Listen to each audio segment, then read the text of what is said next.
Share information. So the spoon to be my section. Spoon, spoon, spoon elevation. Spoon, spoon, spoon elevation. Spoon gonna tell you what is happening in Liberia.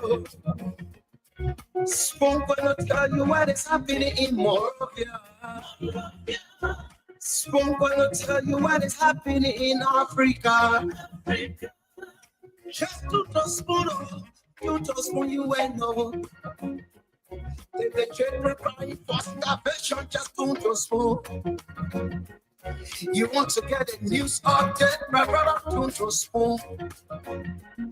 You want to know what is happening, Moravia, don't just spoon. Politicians want to make their decision, just don't just spoon. You want to know what's happening in the ministry, don't just spoon. Yeah, yeah, don't just spoon. Yeah, don't just spoon. You from Fonjema, Maryland, don't just spoon. Yeah, don't just spoon. If you eat get my prejudice, my brother, don't just spoon.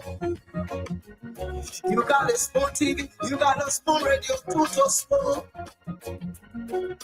Yeah, don't just spoon. You want to get a news update, don't just spoon. What? Yeah, Rastafari. Kilibamba, kilibamba, kilibamba, kilibamba, kilibamba, kilibamba. What I want? Yes, but you got it. Spoon TV. Yes, but you got it. Spoon TV. Spoon. Ba-da-ba-di-ba-di-ba. Kibidi-da-ba-do. Spoon Entertainment. Kua.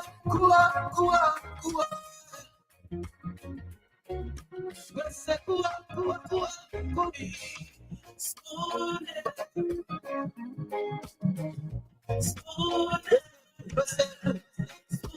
TV. Spoon. Ba-da-ba-di-ba-di-ba. Kibidi-da-ba-do.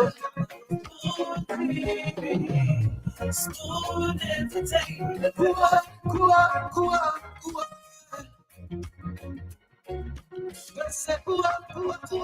Go to there. Go to there. Yes, And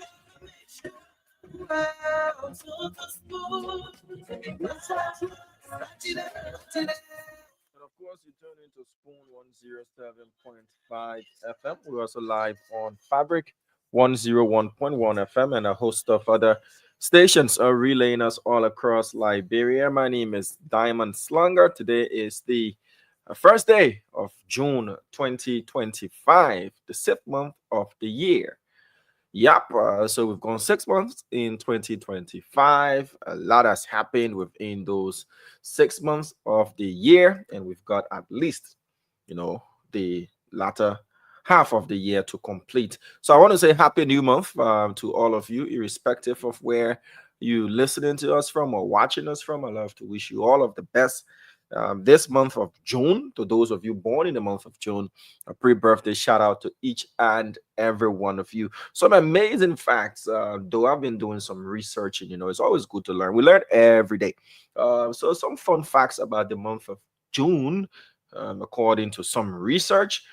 June was named after the Roman goddess Juno, the goddess of marriage and childbirth. Okay. So June was actually named after the Roman goddess called Juno, the goddess of marriage and childbirth. So June also has got the longest day of the year.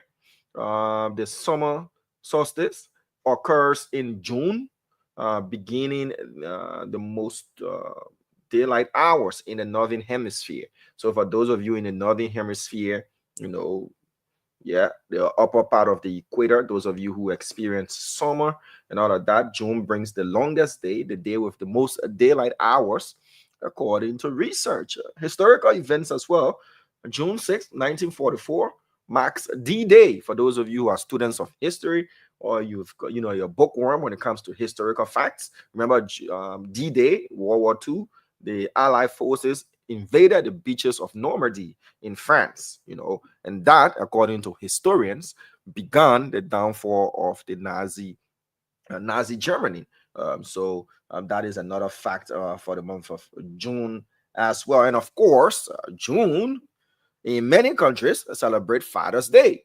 And I wonder why Father's Day is not as celebrated as Mother's Day. That is a huge debate. I do see Pastor Raymond in the background, but there is a lot of hype, you know, when it comes to May and Mother's Day and Mother's Month, you know, is celebrated more than Father's Day. You know, the third Sunday of June is Father's Day as well. And in some countries, though, June is traditionally considered the best month for weddings. In some countries, due to the warm weather and symbolic connection to the goddess Juno, as I said, the Roman goddess of marriage and childbirth. So, those are some historical fun facts for you in the month of June, something you need to know. Some of you already did know those stuff. Pastor Raymond, once you're ready, you can just give me the thumbs up. I'll definitely bring you on and we can kickstart today's edition of God Can Bless Anybody. Good afternoon to you, Pastor Raymond. How are you doing? My big brother, how are you doing? Why don't they let us celebrate Father's Day and Mother's Day? That is the question. That is the question. You know, here in America, the restaurants are booked on Mother's Day. I mean, everywhere. It's one of the holidays that raises the most money. Father's Day, forget it. Never get it. Me, I don't even ask for gift at all. Pastor Raymond, if we were to give at least two reasons, why do you think Father's Day is not as celebrated as Mother's Day? Because mothers are the heartbeat of life. They were very valuable. The toughest job in the world is not to be president of Liberia. It's not to be president of America. It's not to be pastor of Redeemer Lutheran Church. The toughest job in the world is be a mother. So I think that's one reason why we celebrate them. And another thing too with mothers, it doesn't matter what their children do. They will always defend their child. So we like our mothers. I think those are two reasons. That's just for me. Okay. I think we should celebrate fathers also. Because they think the father, then when I look at my children, Diamond, they can just sit down. Wait. Nobody talk. Like their mom, they can talk to. Like the one in law enforcement, they call presence, eh? Yeah. I don't even talk much. I can just sit and look. Get in the eyes. The technique can change quick. Then that man can be arguing just like the roommates. I said, I get time for that. When I read it, you will see. Diamond, that's blessing people today. Now, I wanted to ask you something because I've been getting some, you know how the people then they show is hard. What do you want to do for online people? You want to do the same we did the last time or no? I mean, maybe the last 10 minutes. Yeah, we can do that. We can do that, Pastor Raymond. The last 10 minutes, but you know we have a threshold, you know, that we can cross. Trust me, they're not crossing it today. Yeah, so we can also allocate at least the last. We can discuss that later on. We don't have to do it today. But let's start the show, ladies and gentlemen. Liberians, again, be patient with Diamond. Diamond is not trying to cheat you. Diamond is doing his best. Pastor Raymond is not trying to cheat you either. We're trying to bless you. We did Banjo 2 weeks ago. Yes, last week was a little bit harder. Today will be West. No Banjo today. So, Diamond, when you're ready, let's start. Yeah, I am ready. So we want to reiterate the ground rules, at least get at least 5 minutes and above on your phone, so that when you call, we can at least hear you and we don't lose you during the course of the conversation. The second thing is, remember, nobody from the Spoon Network is going to call you and say, oh, when we send you something, you might be able to send me something back. Now, we don't do that. Nobody should call you and say, oh, I from God can bless anybody and give me your mobile money pin so we can transfer the money to you. Do not do that. We're not in the business of that. For those of you who won last week, interestingly, Pastor Rima, I didn't know that there is a monthly limit for mobile transactions. Oh, yeah. Yes, oh, there okay. is a monthly limit, and I reached that limit, so I couldn't get your price taken out. So yours will be given with those for the month of June. So I had to wait for the month of June to be able to do any and everything using my mobile wallet. I didn't know that there is a limit, monthly limit as well. So if you won last week, I'm talking about the 11 of you, your prizes will be given during the course of this week. Thankfully, we're in the month of June. So with that being said, Pastor Rima, let's go to the phone lines, and you can also keep contributing to the purse as well. Those of you watching online and watching or listening across the country and you want to contribute, you can do that quietly, silently. The Cash App number, I'm about to put it on the screen, and there's also a mobile money number that you can use to contribute as well to bless someone so that we can forward that blessing on your behalf. So these are the numbers for you to send your contributions to as well. Now let's go to the phone lines. 07777 1075 0555 101075. The numbers again, 07777 1075 0555 101075. We'll begin with this person here. Hello. Yeah, good evening. How are you? I'm good. Your name and where you calling us from? I am Lansana Kroma calling from Jacksonville. Lansana Kroma. Yeah. Lansana Kroma, how are you, my brother? They man won last week. Oh, bless God. Yeah, but I now receive it. Lansana, you just listened to the radio and I said that we will do that this week. I did have a monthly limit that I didn't know that every month there is a limit you can cross. So I have to wait for June. Welcome. All right. So Pastor Raymond, Lansana Kroma there for you. Lansana Kroma, I want you to answer this question. What is an epistle? You said? What is an epistle? E-P-I-S-T-L-E. What does epistle mean? What does epistle mean? What does epistle mean? There are epistles in the Bible, in the New Testament. What does epistle mean? What does epistle mean? Letters. You are correct.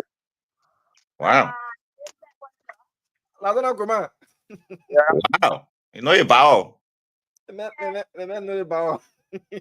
Okay. I didn't expect that. And I just learned that. I didn't know what that means. Yeah, epistle is a letter. Okay. So Paul's letter to the Romans, that's an epistle. All right. Lansana Kroma, give me your number, yeah. 0888. Yeah. 10. 0888 10. 63. My man, you're talking too much. You're closer to the phone, so I'm not hearing you. 63. 10 what? 1063. Lansana Kroma. Yes. You have to remove the phone from your mouth a bit. Give it a bit of a distance so that we can hear you better because it's muffling. 0888. Yeah. 10. 63. There is something missing. 6317. 106317. 106317. And this number is registered to your name? Yeah. This is a different number from what you gave last week. Yeah, this is my number. So the one you gave last week, whose name is it in? No. So every week you change phone number? It's the last week number in. Lansana Kroma. So you get two mobile money numbers. No, that last week and this week, join on this number, please. Okay. So I should cancel this number from last week, right? That number from last week, cancel it. So the one last week and this week, you send it on this number. Okay, I'll do that. All right. So Dama, do people just change numbers every week or every day? It depends. Once you have your legal documents like your national ID and and you go to the cell phone company, you can get a number. So depending on what your situation is, sometimes people lose their sometimes numbers were registered in a previous owner's name and you want to change it, but it cannot be Okay. done, so you go and get a different number. Sometimes Okay. you're running away from something and you need a new number. Who knows? But you can get a I'm number. not reading you. ID. So So let's take the next we can person. talk. Mm. Hello. Yeah, hello. Your name and where you calling us from? I'm Elton McCormick calling from Pago Island. Okay, Pastor Raymond. How are you, my dear brother? I'm fine. You? I'm fine. The first 5 books of the Old Testament, what are they called? The book of Moses. No. And then what we can say in Liberia?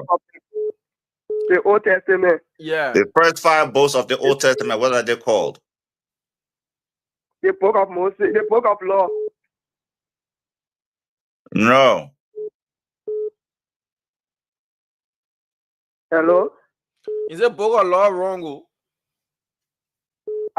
Mm. It starts with P. Every Tuesday question. The question cannot be reduced. Wow. Yeah, but he already gave you a clue that it starts with the letter P. And it ends with the letter H.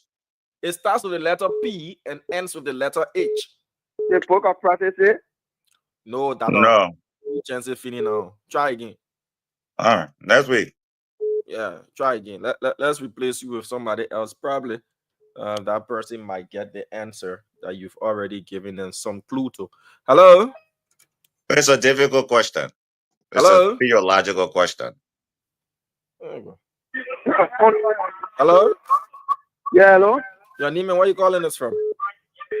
My name is Hamilton. Hamilton, reduce the volume of the radio.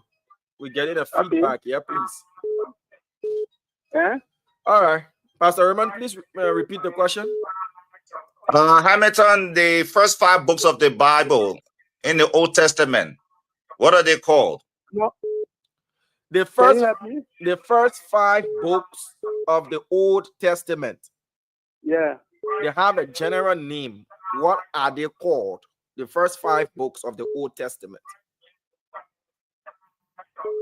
The first 5 books are called the prophecy. The prophecy. No. No. No lie. The book of Moses. The book of Moses. No. No, that's not the answer we're looking for. All right. Try again. Try again. So let's take this person here. Hello. Yeah, hello. How are you? All right. What's your name? My name is Joseph Chokbala. Who? Joseph Chokbala. Joseph Chokbala. Yeah, get that number on repeat it. Yeah. Dama, you know that number, eh? Yeah, I know this voice and I know the Chokbala name because I see money to this name. Joseph, how you doing? Yeah, all right.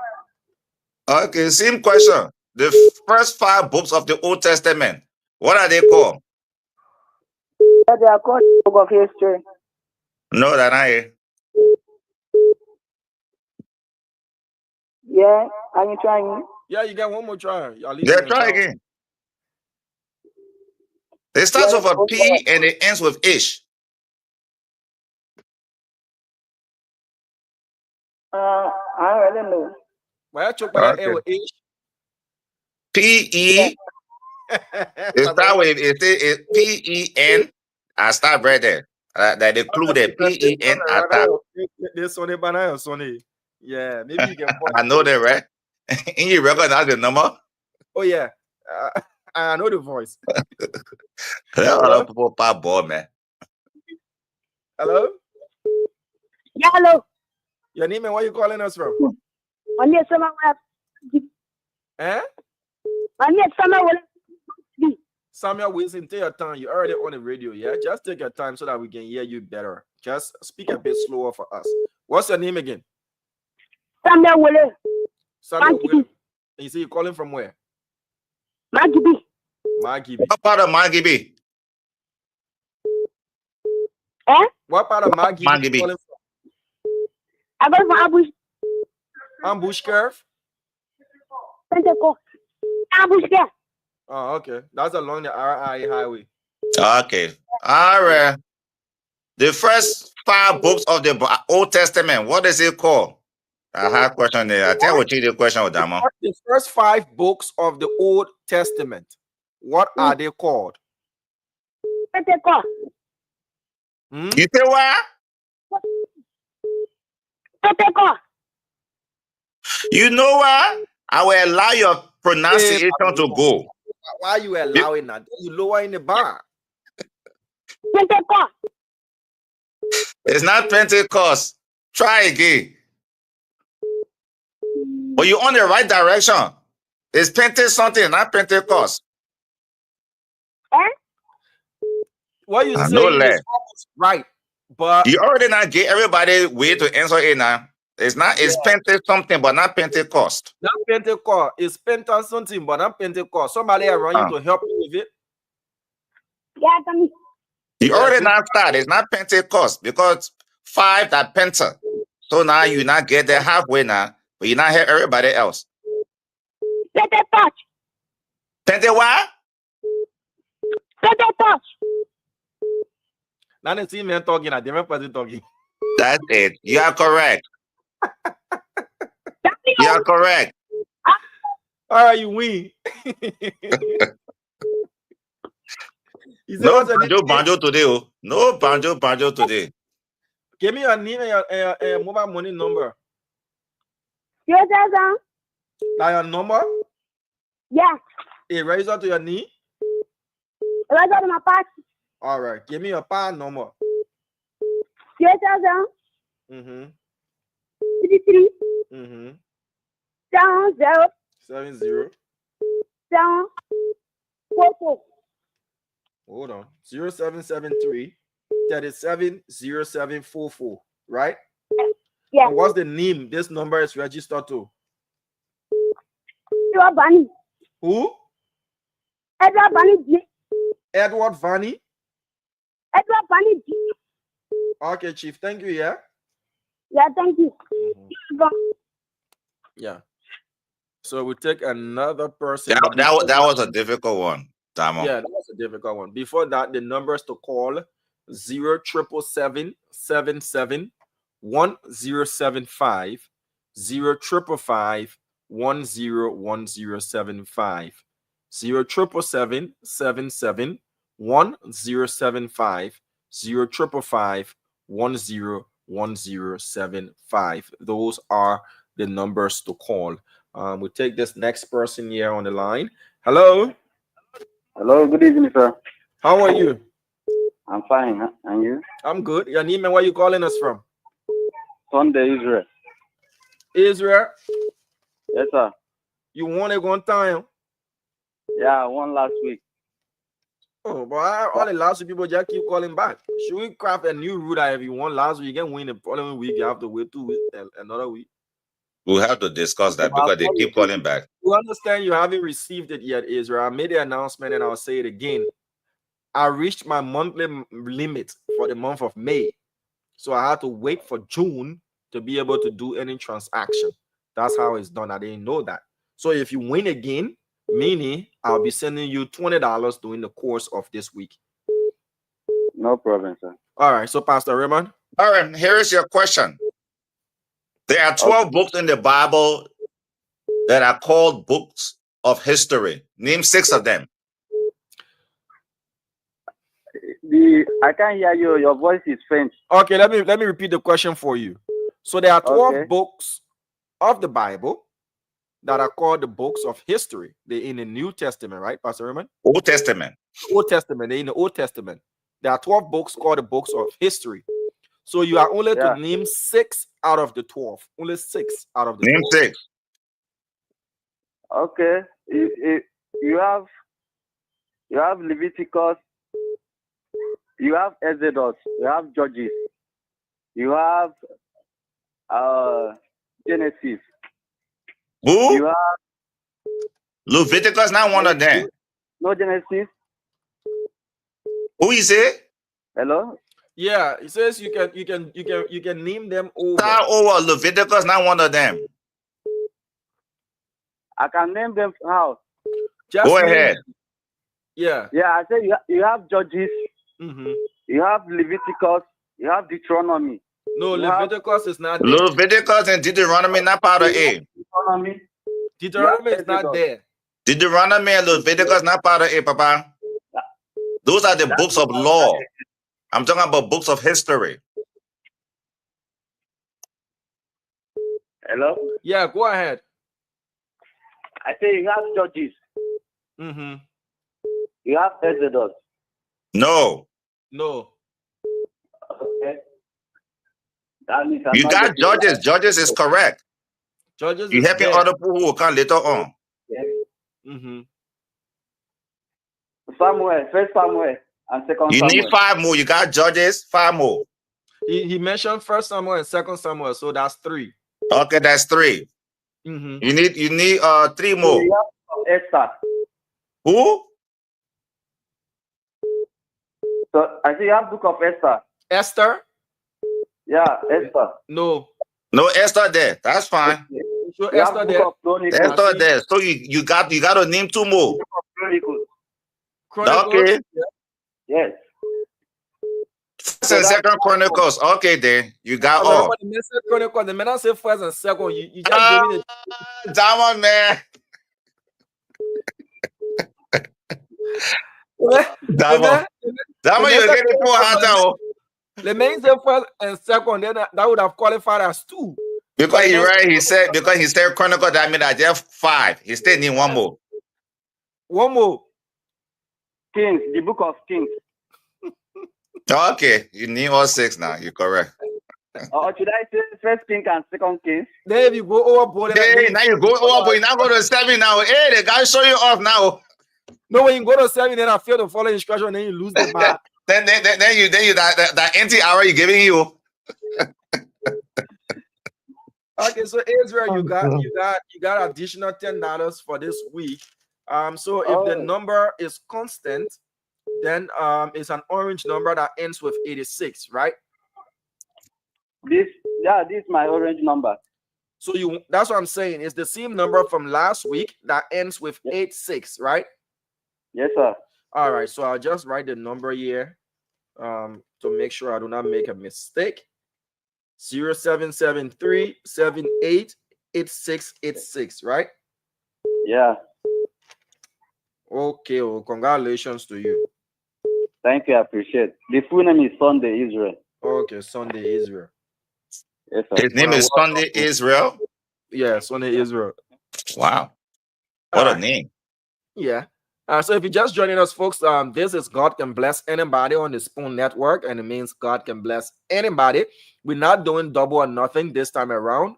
You only entitled to $10 per day once you call in and you get the right answer to Pastor Raymond's question. 077771075, 055101075. Let's take this next person here. Hello. Hello. Yeah. Your name and where you calling us from? My name is Jota Dow, calling from Rock Hill. GSA Rock Hill. Joetta.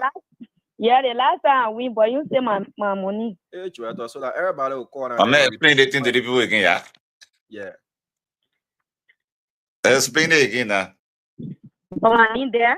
Joetta, looking at your knee, your number was 7. The last 2 digits, your number is 17, right? Yes. Yeah. Yeah, I play tonight. You want to play today again? Yeah. Oh. You just win last week. You can't let other people pop ball, eh? We have to go into consultative meeting and see what we can do. You know what? This is what I will do for you. Yeah. Name all the books in the New Testament.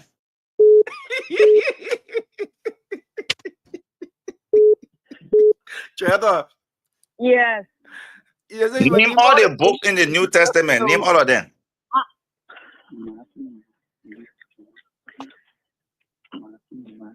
Matthew, Mark, Hold Luke. on. Wait small now. Yo, how many playing in one game? How many are you answering the question? Because yeah, I know that technique they're doing. If they're smart, I know what they're doing. Go ahead. You get your voice, and you get echo on your voice. Are you in the mail? Know what they're doing. They question not hard. It's easy if they know technique. Go ahead. I should go on. Yeah, you can go ahead. Matthew, Mark, Luke, John, Acts, Romans, 1 Corinthians, 2 Corinthians, Galatians, Ephesians, Philippians, Colossians, 1 Thessalonians, 2 Thessalonians, 1 You know what? I made mistake. Stop it. Philemon, Hebrews, James, 1 Peter, 2 Peter, 4 John, 2 John, 3 John, Judah, and Revelation. So tell Pastor the truth now. Tell Pastor the truth. Because that question was very easy. How did you get that answer? Did you open your Bible and look through it? Don't lie to the pastor now. Tell me the truth. Joetta. Yes. So what technique you use? How you did it? You're looking at your Bible or you're looking at the content of the Bible, or what are you doing? Don't lie to the pastor now. It's not how it was done. The fact is, it was done. No problem. I look for it. No, my girl would not force it with you. You ready, yeah? You ready? You name it. You and your helper, Joetta down. Dao. DAO. Oh, Dao. Okay. Yeah. DAO. Okay, let me make that correction. So it's 0881 1699 17. Yes. All right. Thank you. So you'll be getting $20 from us. Thank you. Yeah. Technique, man. That technique. But I let her answer. She said, it doesn't matter. I just name it. You say I'm name it. I'm going to tell you how I name it. Hello. Hello. Your name and where you calling from? My name is Timothy and what? You said? Hello. Hello. Yeah, you said what's your name, sir?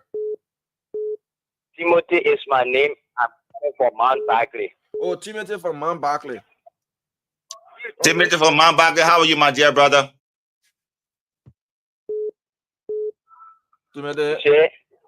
Pastor Ramon said, how you doing? How are you doing? I'm good. I'm good. How are you? So what you need to do for us is just okay. Here is your question. Move somewhere so we can hear you. The Sermon on the Mount that Jesus gave. The Sermon on the Mount. Which book and chapter is it in? The Sermon on the Mount. Yeah. So your question is the Sermon on the Mount. When Jesus gave the Sermon on the Mount in the New Testament, what book and chapter can you find that? Jesus' Sermon on the Mount. Correct. It is in Matthew. And the chapter what? Chapter 5. Chapter 5, yeah, correct. Congratulations. You won $10. Thank you, sir. Thank you. Please get the man laugh. Please give me the number. 0778. 0 what? 0778. Yeah. 25. 25. 33. 33. 81. 61. 81. Okay. And what's your name again? Timothy Ansu. And this number is registered to you, right? Yes, sir. Okay. Thank you. Thank you too. All right. So easy does it steadily. We get in there. We have approximately 26 minutes to go, and there is enough time. We're doing good. That's good. Yeah. 077771075 555 Hello. Yes, hello. What's your name? My name is J.U. What? My name is J.U. J.U. Yeah, Okay. Pastor J.U., Raymond? how you doing, brother? I'm doing okay. All right, J.U., in the Bible, you have books of law, Old Testament. Then you got the books of history. After the books of history, there are 5 books that are called poems. What are those 5 books? The 5 books of poems of the Old Testament. Please name them. 5 books of poems. Yeah. The Old Testament 5 books of poems. You Please got name law, you got history. These books are called poems. 5 of them. You have Psalm. Yes? You have Proverbs. Yes? You have Ecclesiastes. Yes? You have Song of Solomon. Yes? You have Limitations. No, you're missing one more.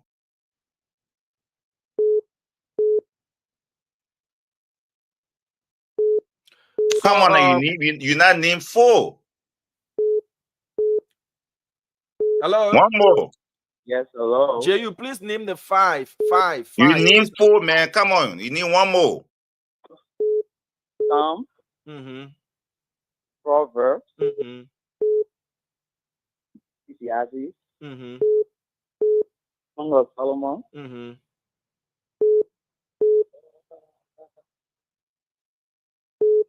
One more. You got I one know more to go. Dama can make it avail with me. What our limit? When I reach the limit? No, we have it. You say what? Go before Sam. Because you're not named 4, I'm very impressed. Yeah, but if you miss this 3rd try, we'll have to let you go. Then we finish. Yeah, you can take another person. The only clue I'm giving you because you have done 4, I'm saying go before Sam. Then I finish. So go ahead again. Name 5. All right. You have Psalm. Mm-hmm. Proverbs. Mm-hmm. Job. Mm-hmm. Ecclesiastes. Mm-hmm. Song of Solomon. Congratulations. Okay, that's it. You come and make Dama get veil with me. So how you share the man and the men are helping you? You're getting fire or You're not giving me fire. Nobody else. Anyway, give me your number. 077. Yeah. 625. 625. 48. 48. 98. And what's the name? J.U. Care. Okay. Thank you. Bye. Bye. The play will come for now. The person who helping, in the process. He have to share the money. But I force. That force he share the money. And when I send him my account to show our mail announcement. So maybe they get let's send him my. That force it, man. Share it, man. Your name and where you calling us from? Hey, Grace calling from Lima. You say what's your name? Grace calling from Lima. Grace calling from Nimba. Mm-hmm. What part of Nimba you calling from? I'm calling from Punanti. Pastor Roman. You calling from Nimba? Oh, she said. Pablo. Bois. You see, you even understand. You're not from Nimba. Anyway. Hello? No, you can't be real. I think in Mano, the Mano is still at the Mano era. Oh, the Mano era. Oh, okay. All right. Okay. I need you to name the all the prophets in the Bible. Name them in the books then that are called prophets. Name the prophets. The book of prophets. Name the book of prophets in the Bible. We not deal with the history today. We deal with the poems. Now you the one got to do the prophets. We lost her. Amen. Yeah. So she'll try again. So we have to take another person. Hello. Hello. Your name and where you calling us from, please? This is Jeremiah Johnson. Who? Jeremiah Johnson. We can hear the Jeremiah and the Johnson, but what's behind? Then we can lose that one. Jeremiah Johnson Caldwell. Oh, from Cardwell. Yes, sir. Okay. The same question, Pastor Raymond. Yes, Jeremiah, I want you to name all the prophets. There are 17 books that are called books of the prophets. Name all 17. Name all the 17 books that are called the books of prophets in the Bible. Please name all 17. Jeremiah that 1. Nehemiah that 2. Isaiah that 3. You following him? We follow you. Go ahead, Chief. Nehemiah, they're not prophet, Papa. Hey, Pastor Ramon, you let him know finish. Okay, go ahead, finish. Go ahead. Start over. Brother, let's have this thing in a way that we can understand each other. You got something wrong, and he was talking about it. So please name all the 17 prophets of the Bible. Jeremiah, Isaiah, Ezekiel, Daniel, Hosea,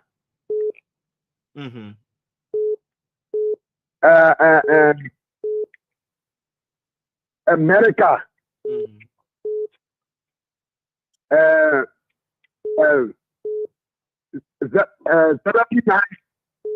Who? Zechariah. Who? The first there before Zechariah, you said who? Zechariah. He said who? I heard it like Zephaniah. I know you give me a hard time, but I know what he's talking about. He's trying to say Zephaniah. Go ahead.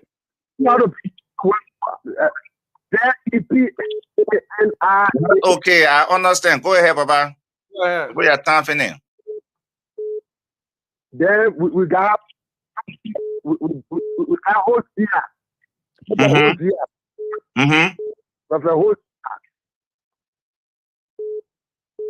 Proceed. You call Ezekiel, so you can call Ezekiel again. Joel. But I finish with all now. You finish with all, so stay there. I need at least. I call America.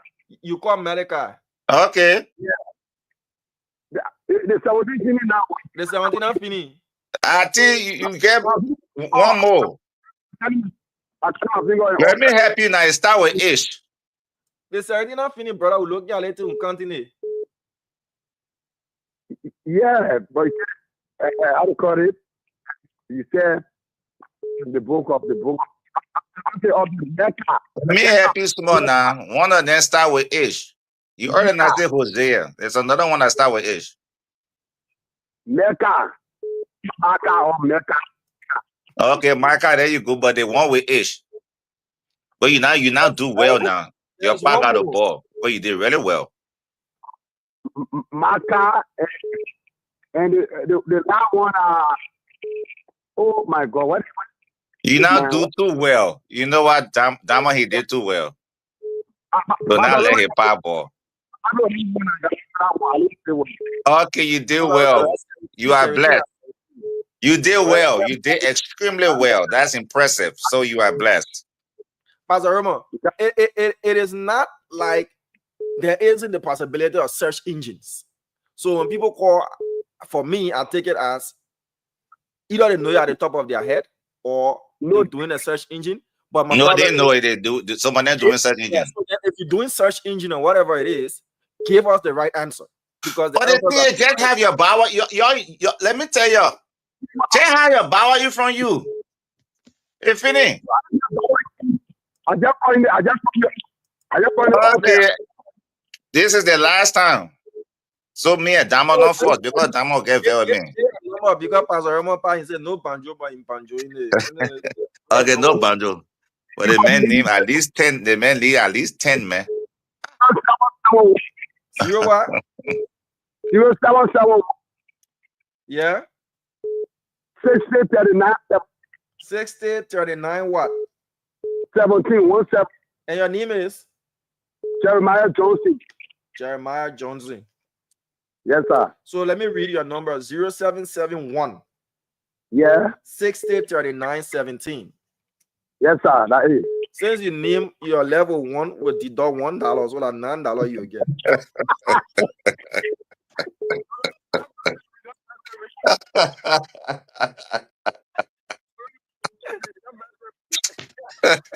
Yeah. That was something wrong with you. Oh no, but you get kind of the tell where you know say you getting your answer from secondary schools, then you won't get a half answer. You know why you right. I don't disagree with you at all. I really don't. Let's take this person. Let's make it interesting. They make her ask an interesting question. This person here can make get in trouble. Go ahead. Hello. Your name and where you calling us from? My name is Blessing. I'm calling from Blessing.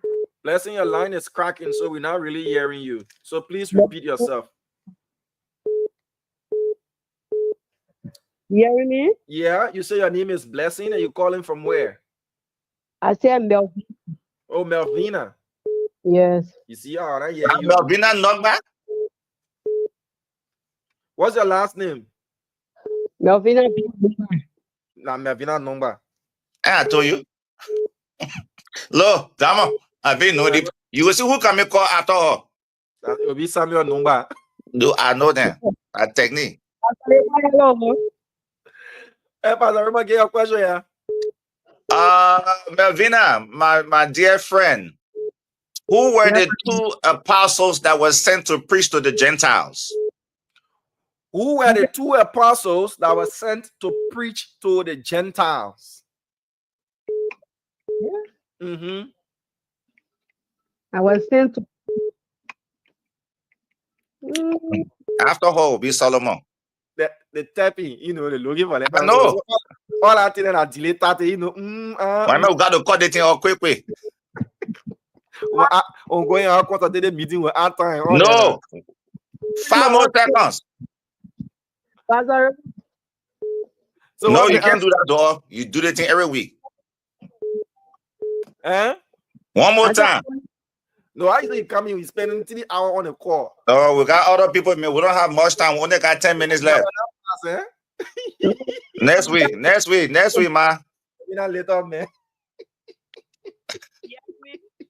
Solomon will soon call. Just wait some more.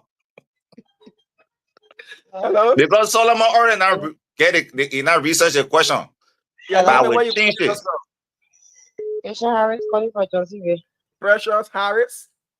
Patience. Oh, Patience. From Johnsonville. Yeah. How many times now we on the show? How will you? You sure? How will you? Okay, Patience. So the question is, name the two prophets that were the two, you say prophets or who, Pastor Raymond? Okay, the so two apostles. The two apostles that were sent to the Gentiles. The two apostles? Yeah. Don't Alina research that thing earlier. Yeah, we need to go through. I don't ask you, don't you research that thing? Check your answer. What are you waiting for? Hurry on now.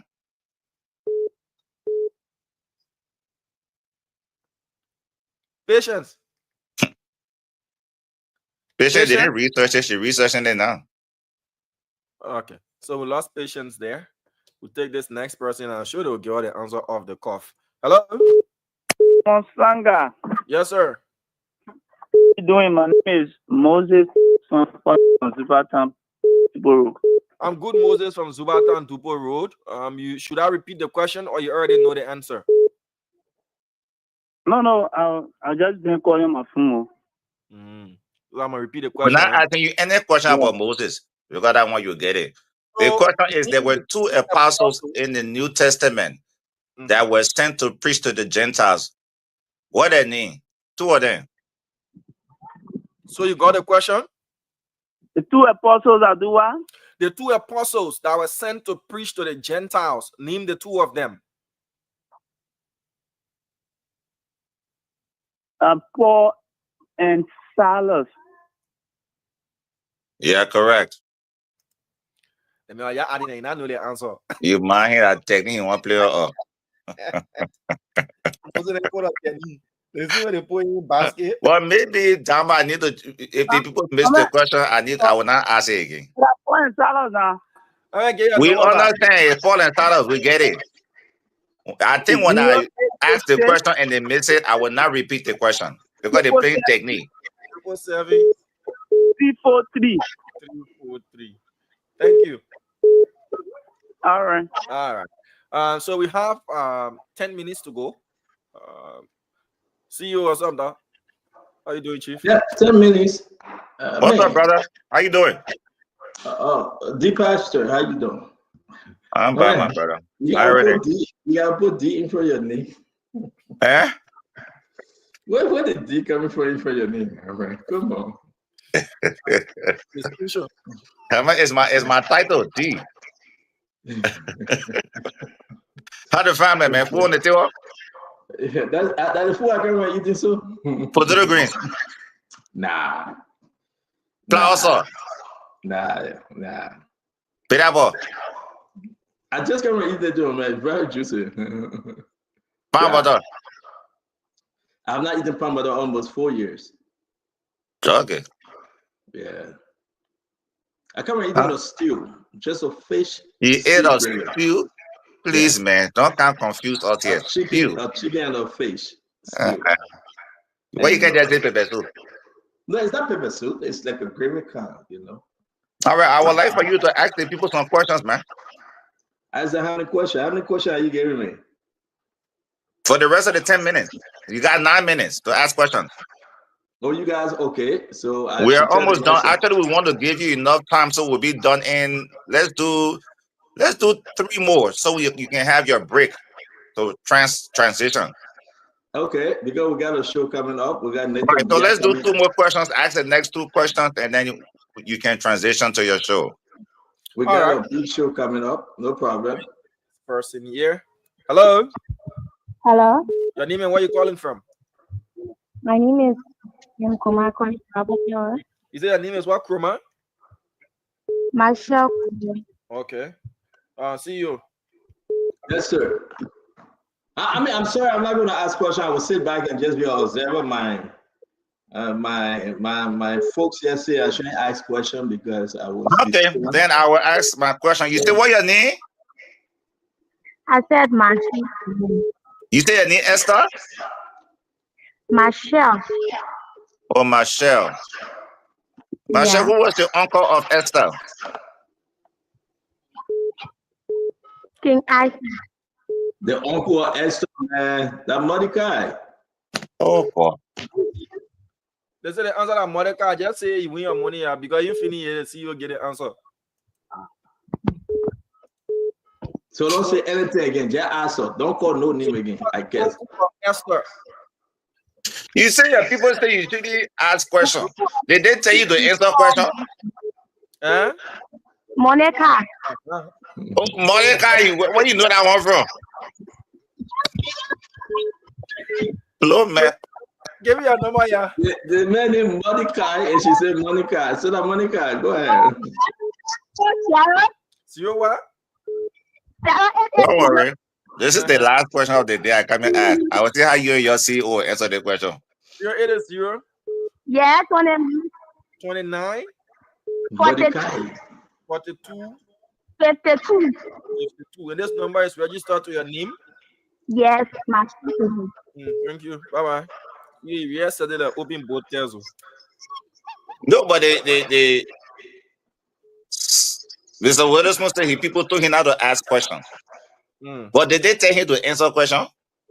He said you not ask, but then say you shouldn't answer. So that's why you answer. Hello? Thank you very much. That's it. This is the last question, folks. We got to transition to another show. You said? Peter Watson. Peter Watson. Oh, man. Yeah. Okay. But you won last week or so. When you every week. Yeah. Pastor Raymond, Peter Watson, our last caller for tonight on God Can Bless Anybody. Which garden did Jesus pray in? There you go. Which one is present? You gotta be exact. The garden where he was, the Bible said he was praying so hard that it will let his sweat will let drops of blood. Regarding Of what? of Gethsemane. Okay, you have one. That's it. Last question for the day. All right, Peter, I say I got your number, but let me just repeat it for clarity: 086 84 10 36. That's it. Okay. Well, Let's ask one last question. I got one last question I want to squeeze in. Go ahead. You might ask question, huh? Oh, now they say he might ask question. When he asks, I will answer it. All right, so I have to take this last person. Since you says he's got a question to squeeze in, and then we'll wrap up.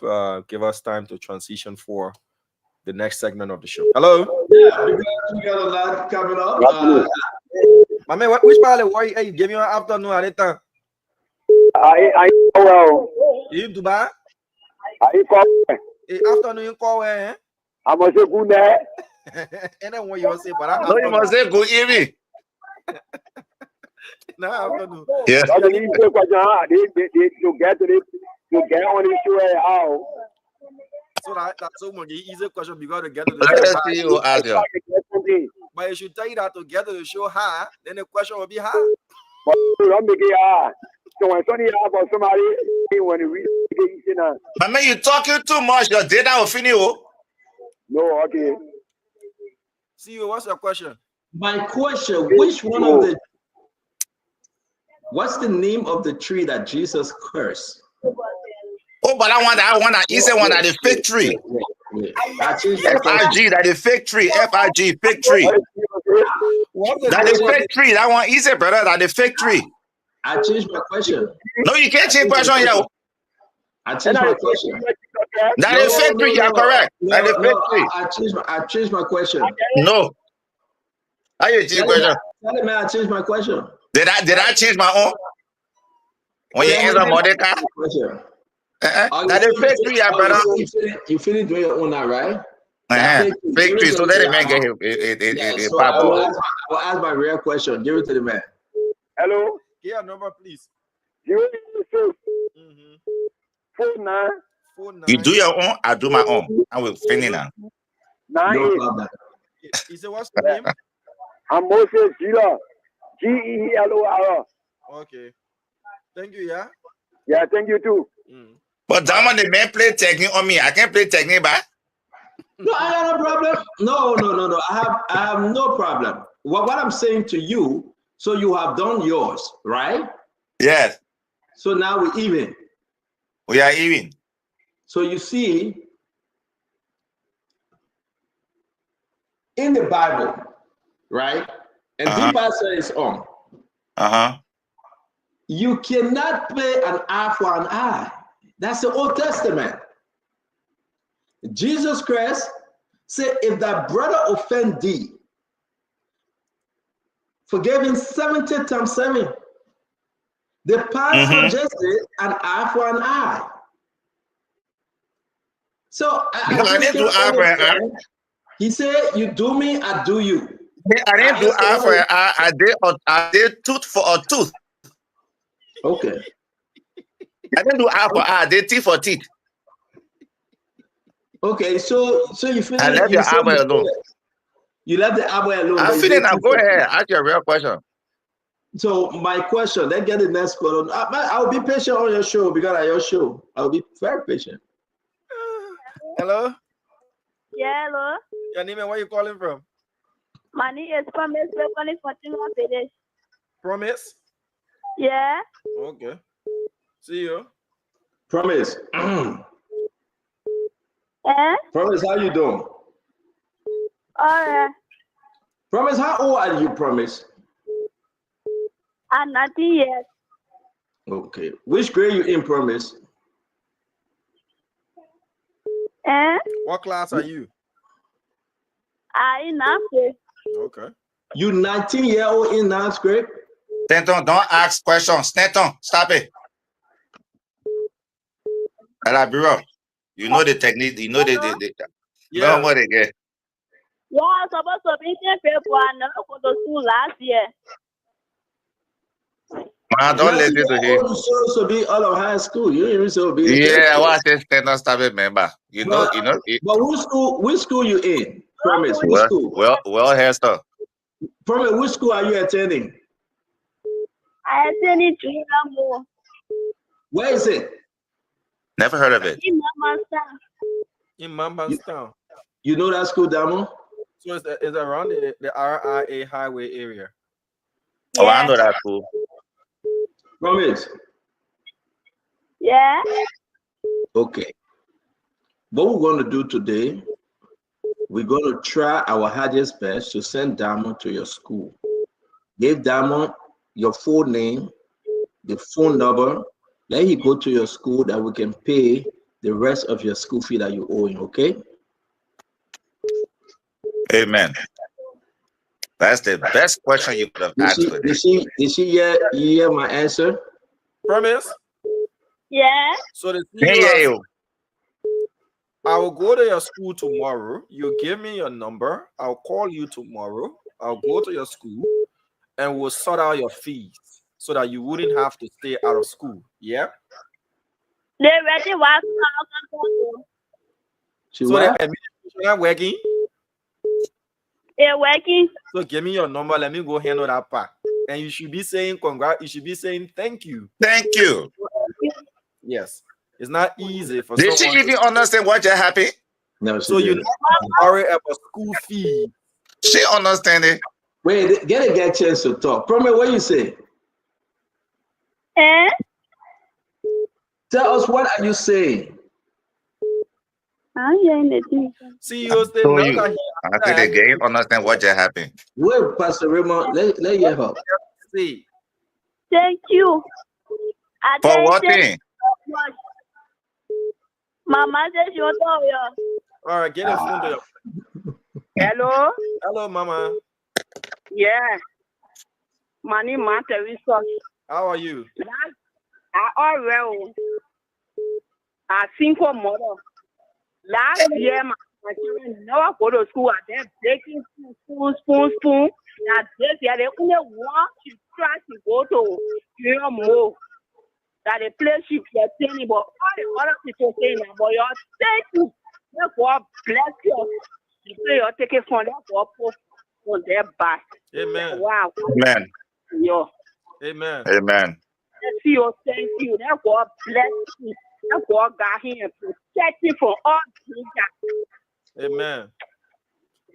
So please give me the number. My number? Yeah, the person I will call. 0880 0880 280 649. 649. All right. Thank you. You all get my own question too, man. No, that one at a time. Only place one person in the family at a time. Yeah. Thank you.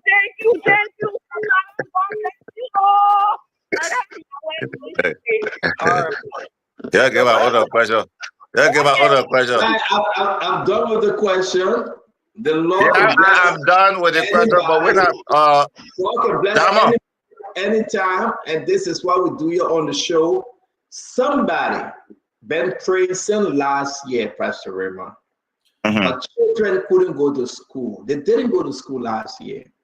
This year, she manages to put one person in school. And the Lord just lay on the heart of some good people out there and say, we will pay the rest of the school fee. Amen. God be all the God be the glory. And I don't know, among everybody that called today, God favor her in a special way today. Only God can do that. And we want to say thank you. Do you know this? To God be the glory. Great things he has done. So loved in the world that he gave us his son. He yielded his life and atonement for sin. And open the light gate that all may go. Now what you say? Praise the Lord. Praise the Lord. Let the earth hear his voice. Praise the Lord. Praise the Lord. Let the people rejoice. Oh, come to the Father through Jesus the Son, and give him Thy glory. great things he has done. Yes, May the Lord bless all of you. May the Lord keep you. May the Lord make the Lord face to shine upon you, be gracious unto you. May the Lord look upon you with favor and give you peace. In the name of the Father, the Son, and the Holy Spirit. See you, nice show. I see who we got there. Thank you. Thank you, Pastor Raymond. Have a nice show. Diamond, have a nice show. I will see you all next Sunday, okay? Yes, Pastor Raymond. Y'all be safe. Yes, sir. Pastor Raymond. So, folks, that's all the time we have for this segment of one-on-one of the CEOs. What we do is the first 1 hour, we bring you God Can Bless Anybody. And the last caller indeed reminded me of the story of Samuel, you know, you know, the story of David and the story of everybody else that God would bless in the family. Single person, and that's how it is. So the mother says she tried calling over and over. That wasn't the time. The time was today. Today was the time, you know. That is why you call and I mean, listen, you can't Damon. To be frank, right? Welcome to the show, Representative Bia. You just can. God time is the best time. Mm-hmm. I was listening to this story, right? And I know we are crossing over into our one-on-one with the CEO. And Joseph, a little boy, among all his older brothers, his father favored him. His father loved him so much and gave him the coat of many colors. And he dreamed, he had a dream, Dama. He saw his brother, his mother, his father, the star, the moon, everything bowing to him. But Dama, it took 13 years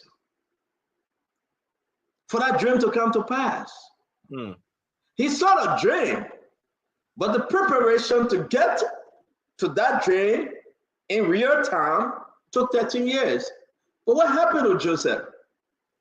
The brother put him in the well. They sold him to some people that were traveling. Those groups sold him to Potiphar. Potiphar sent him to the king. Let's just say from one step to another, Potiphar left, told him, say, I warned you. That might know that you a long time, you say I will flex. Joseph said, I'm not flexing. Joseph checked off from the Potiphar well. Imagine Joseph running away from the first lady, almost the first lady. Imagine that. I guarantee you, bring Potiphar wife today in Liberia, nobody will run away from him. That one you were flags. But Joseph checked off because the Lord was molding him. The Lord was making something out of him.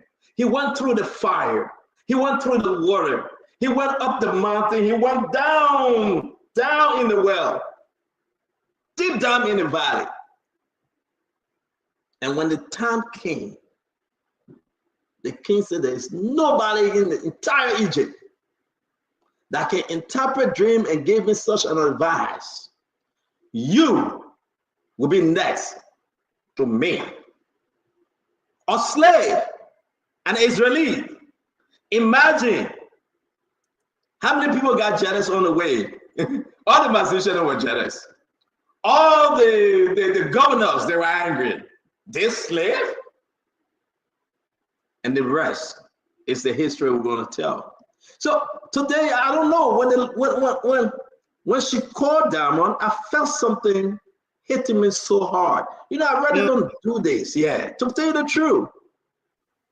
When she called, I had a question to ask her, but something hit me. I said, no, man, I got connected, Diamond, with her situation. I don't know her, never spoke to her before, but God just make you to move. And I hope let to God be all the glory, man. And thank God for Pastor Raymond, for you, and for everything we continue to do to make Liberia better. Hey, thank you very much, Diamond. Representative Nathan, welcome to the show. Kev Hassan, welcome. We'll be joined by Gibson, Jerry, Mame, and the rest of the team to discuss the issue of Liberia. and the weekend review on this one-on-one today. Representative, welcome. Welcome, our CEO and our Kev. Also welcome, Damer. Thank you. Sir. Continue with the great work that you are doing, right? Thank Continue you, it. It never go unnoticed. Just keep up the good work. Thank you. Fico. Kev Fico, what school were you in, man? Not bad. Hanging there. How you guys doing? Hanging there. I was just watching. We on the off season of NFL. We just got our team down here. They got a new player, Debo Samuel. I mean. So Kev, Kev, what is the team? The Commanders? Commanders, yes.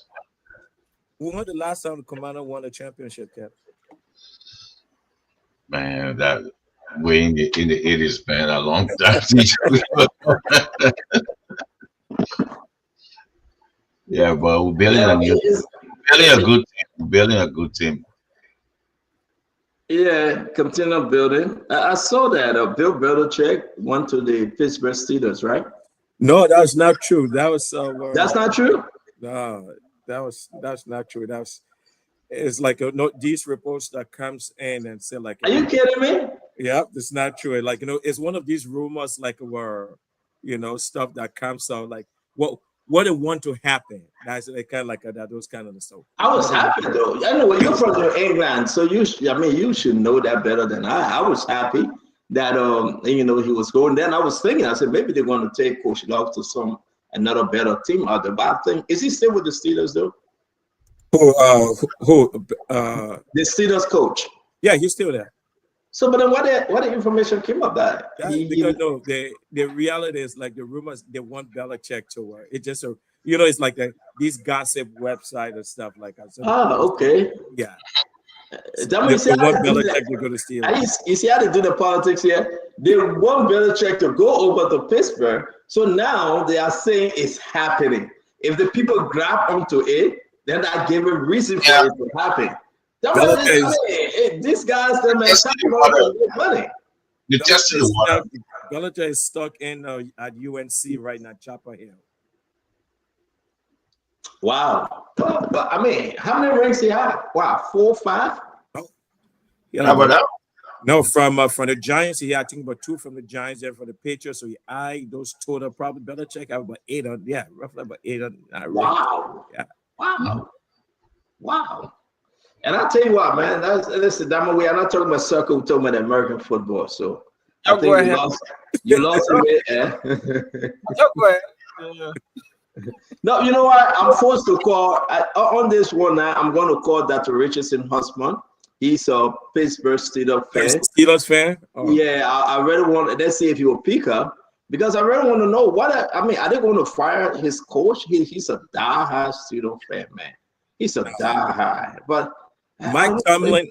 Yeah, it's Mike. Mike is the head. Yeah, it's Mike Tomlin. Yeah. I think Mike's still there. Belichick at North Carolina. He's the new head coach for UNC.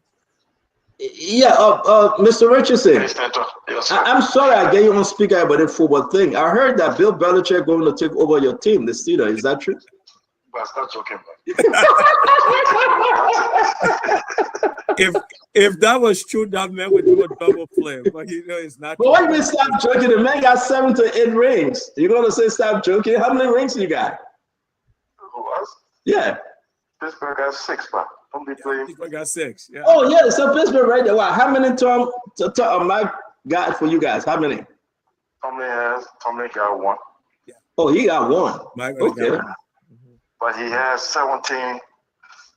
Non-losing season, so we good. You guys keeping him?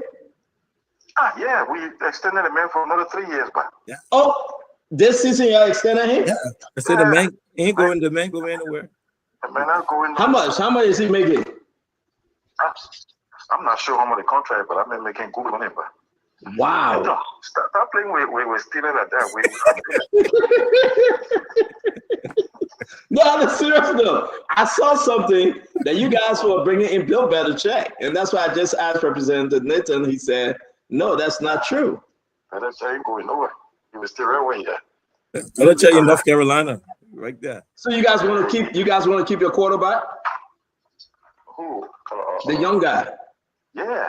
He been in the system before, remember? So you're getting rid of Russell? Oh, Russell been going here with the Giants. Russell and Oh, but I'm way back though. Russell went to the Giants. he went to the Giants. Justin Field went to the Jets. Oh no.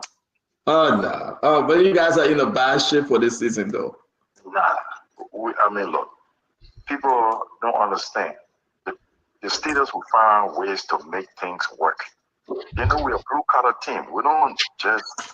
Yeah, that would mean that they got money. The blue collar. We're a working team. We build our team. I mean, you got money. You got plenty of money. No.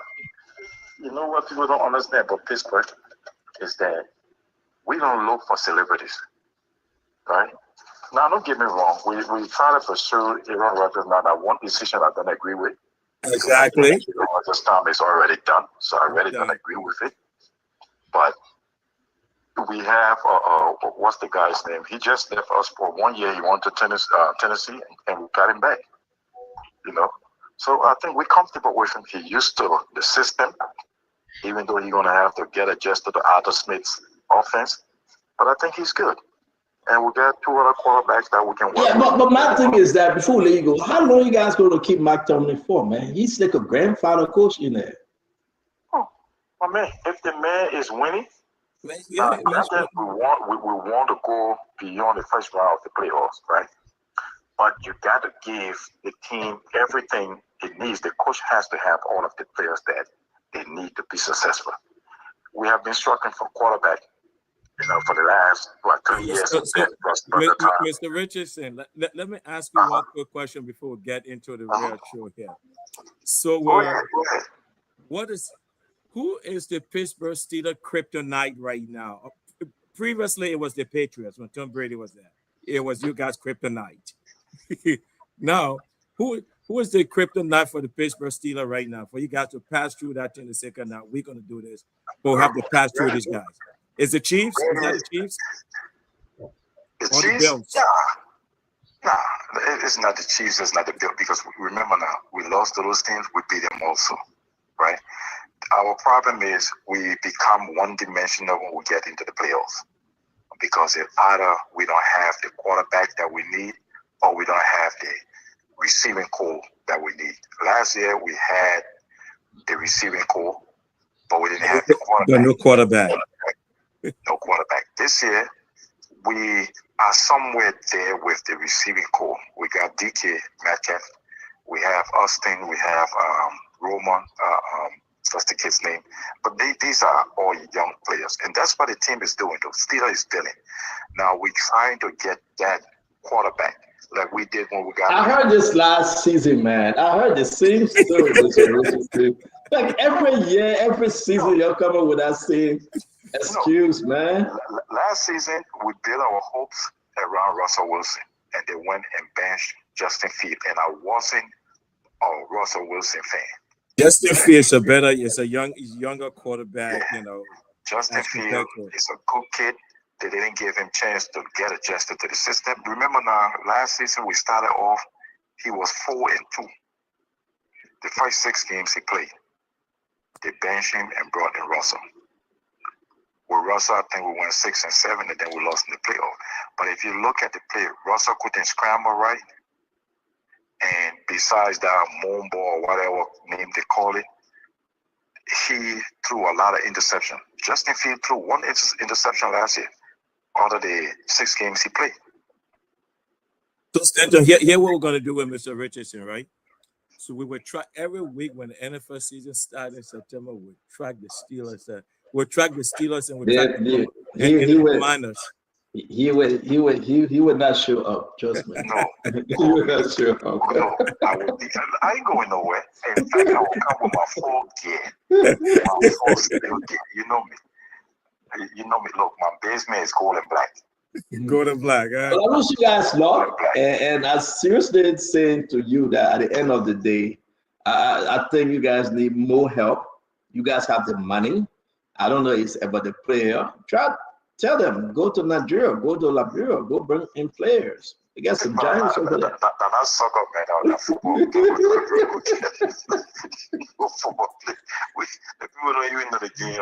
Yeah, you gotta teach them though. But it's good talking to you, Mr. Richardson. We appreciate your time. Yes, sir. Hey, my man, be careful how you be bringing people to Edo vegan, because the other Edo vegan had it the other day. Oh no, don't go there. Don't go there. I texted. I said, it's not that they'll Edo vegan pass you. I said that in that one big time. I say, no man has a question. The guy imagine now. The guy can't give you a chance to. You can't give me a chance to answer, right? You learn. But hey, man, it's nice to hear from you. Yes, sir. Yes, sir. Take care. All right. All right. That's the husband of Dr. Richardson, Ibrahim Richardson. I mean, love football, die-hard fan of Pittsburgh Steelers. It's crazy. And at the end of the day, I will say to you, though, you always represented the man always on the field. But whenever you go on the field, they beat them. So I was like, just stay home. Just stay home. They don't let you carry the battle on the field. Just stay whatever. But listen, the man, he loved the game. He loved the game. Look, Yeah. I don't blame the man because I'm a die-hard Patriots fan, New England fan. You know, die-hard. You know. Yeah. I think Pittsburgh is. I mean, your team, New England, they are done. There's no coming back for them. We're coming back on. No. We can just have our liberal politics, but there's no coming back. You guys made a mistake to allow Tom Brady to leave the way in which he left. Yeah. You guys were saying grateful to him. I but can't. That's a different story. I second that. But after everything is said and done, we'll come back again on the football map. Just give it 2 more years. Yeah. I'm praying for Cowboys, but hey, I'm gonna keep my prayer and keep my hope. I want to say to all of you, Darren, that's American football. That's the way it is.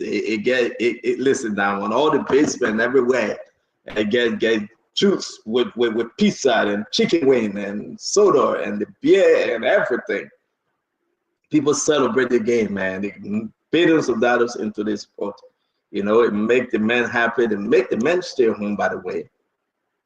Most men stay home. Stand up. This is why I know there's a lot of good team in Liberia right now, soccer team, everything else.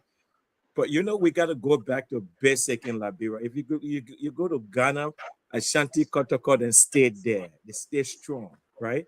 We got to come back to Liberia and rebuild the IE, the Barrow, those fundamental, those old teams. The see that those old teams have, we got to do that, man. Goes back. I know, the young team, there's a couple of young teams around on the ground right now. It's good. But, there are certain teams that, the fabric of the sports, the history of the country.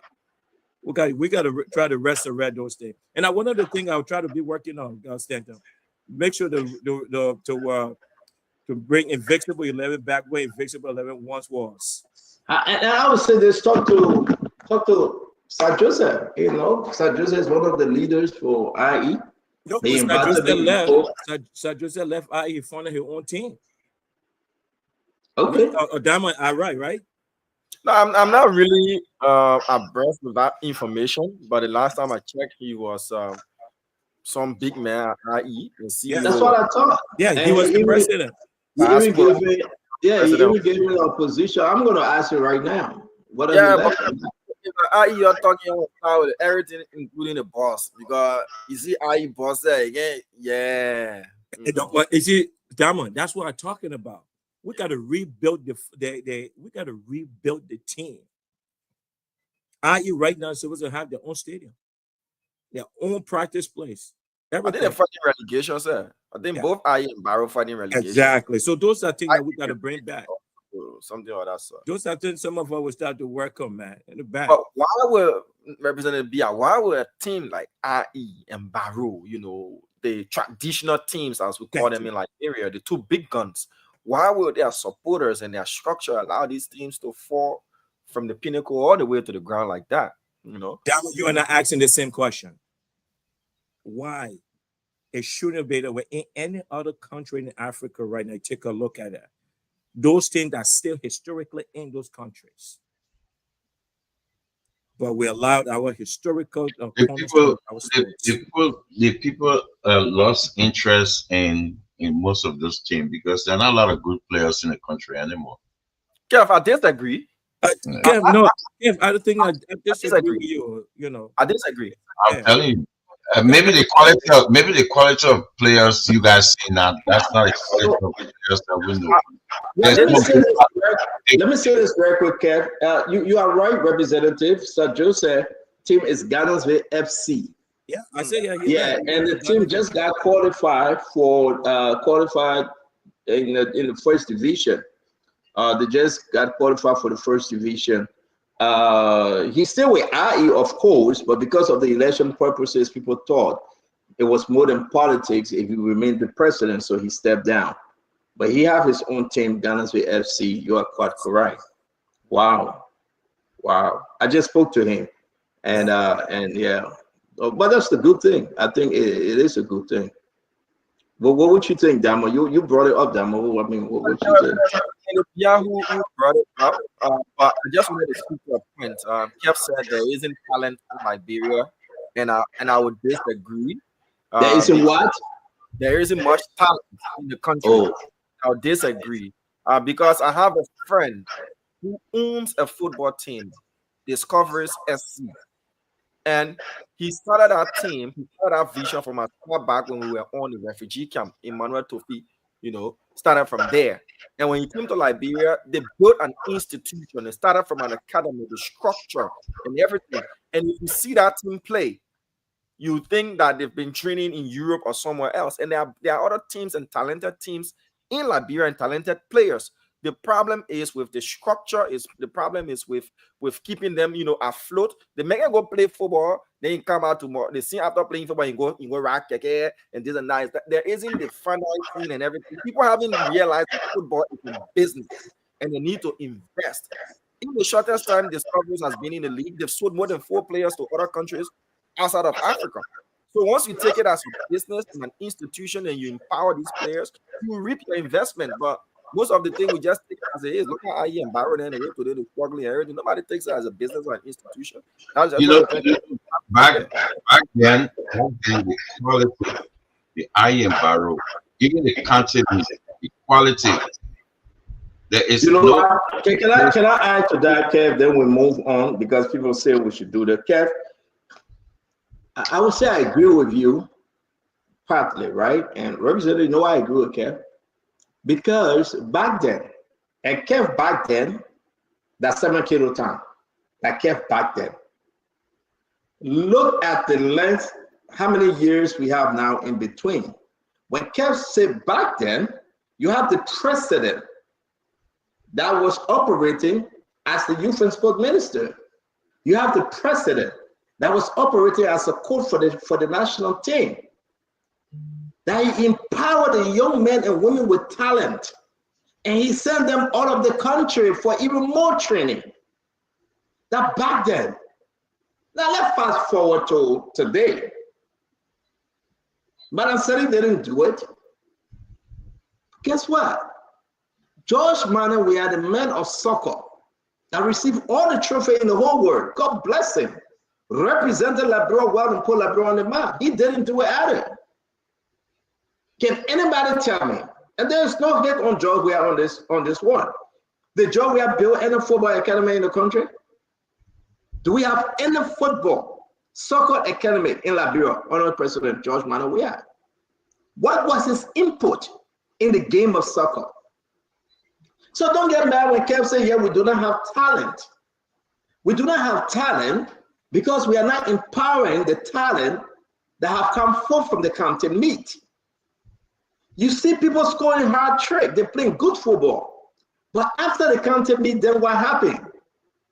They go back and say, William Mackey. You find out on the Freetown ball field. Who are you going to blame? Madam Sadi got no idea about soccer or the men that went above and beyond on the globe, but later on dashed the game. So Kev, your argument is directly. Now, let me go. I will end and go to Representative Nathan Bia here, and here from Damo will come to you because you are saying back then your argument actually defeating the argument that have come forth from our former president, George Manuel Weah, because people then going to question, what did he do to improve the game? Representative, what do you think? Yes, I mean, that is a good question, though. But I mean, overall, I mean, what Kev was saying, I mean, back then, look, Kev, we played back then, right? Look, when I was playing, the late Henry Brown, IE goalkeeper, former IE goalkeeper, late Brown, Henry Brown. Henry Brown was coaching us, Cathedral. Cathedral was the only Catholic school in the entire Republic of Liberia. And while we're on that team, we beat the entire Lone Star team. Where Hester, you have George Weah on the team, you had Salisa Diba on the team, you have Zoga Wese, you had Thomas. Okay, which presidency? Who was the president at the time? It was Doe. Doe was the president at that time. That's the argument. That's Kev back then. So Kev was right. But can we fast forward now? But if we not, this comes to leadership. It comes to leadership. And this comes to leadership, not only sports, the vast majority of our country. Let me say this. Let me say this. I'm not talking about that, Kev. Let him speak. Kev, this comes to it boils down to leadership also.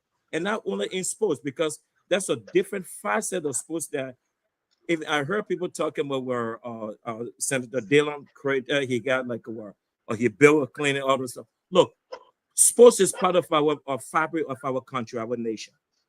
To take some of the young people off the street, to keep them basic, that's sports right there. That's leadership. Those are different facets of leadership that you can build our economy, our country. That one right there, representative, because we got to squeeze everybody in. I see the guys coming on. Kev, we'll keep you for last. You started to back them. Dama, let me hear you. What's your take now? Kev, back them to present reality. Now, it's not only about political leaders. I want to broaden the spectrum. I was reading a story about sports. Moses Simon, he plays for Nigeria. Simon opened an academy a few years back, and guess what?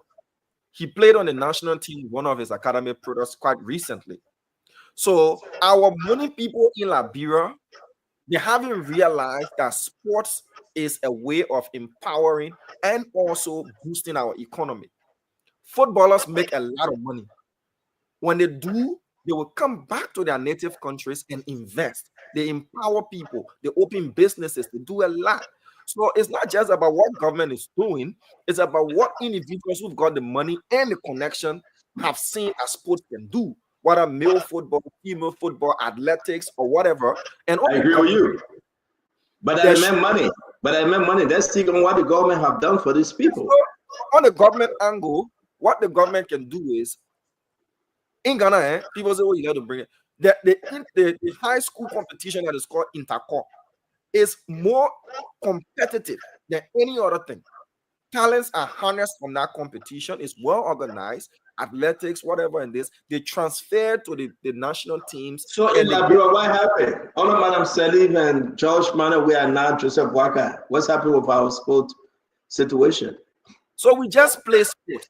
We now developing a program for sports, but it should keep us in just after the competition. What becomes of these players, and they all disappear from the scene. Were you grade President Bwaka the way you would grade former President George Manuel Weah in this cycle? Well, I'm not going to give grades. I'm going to look at what has been achieved, what improvements. I do not have that data to my fingertips, so I cannot come up and say, no. Who you expect to do more when you talk about sport, Damo? President George Manuel Weah that benefited from the game, know the game, achieved greatness, something that nobody, maybe you will find one or two individuals ever. This man is the most popular, the most reserved, the most honored when you talk about soccer, president of the country. What did he do for sport in Liberia, Damo? If you say in the sporting arena, he wields a lot of respect and influence.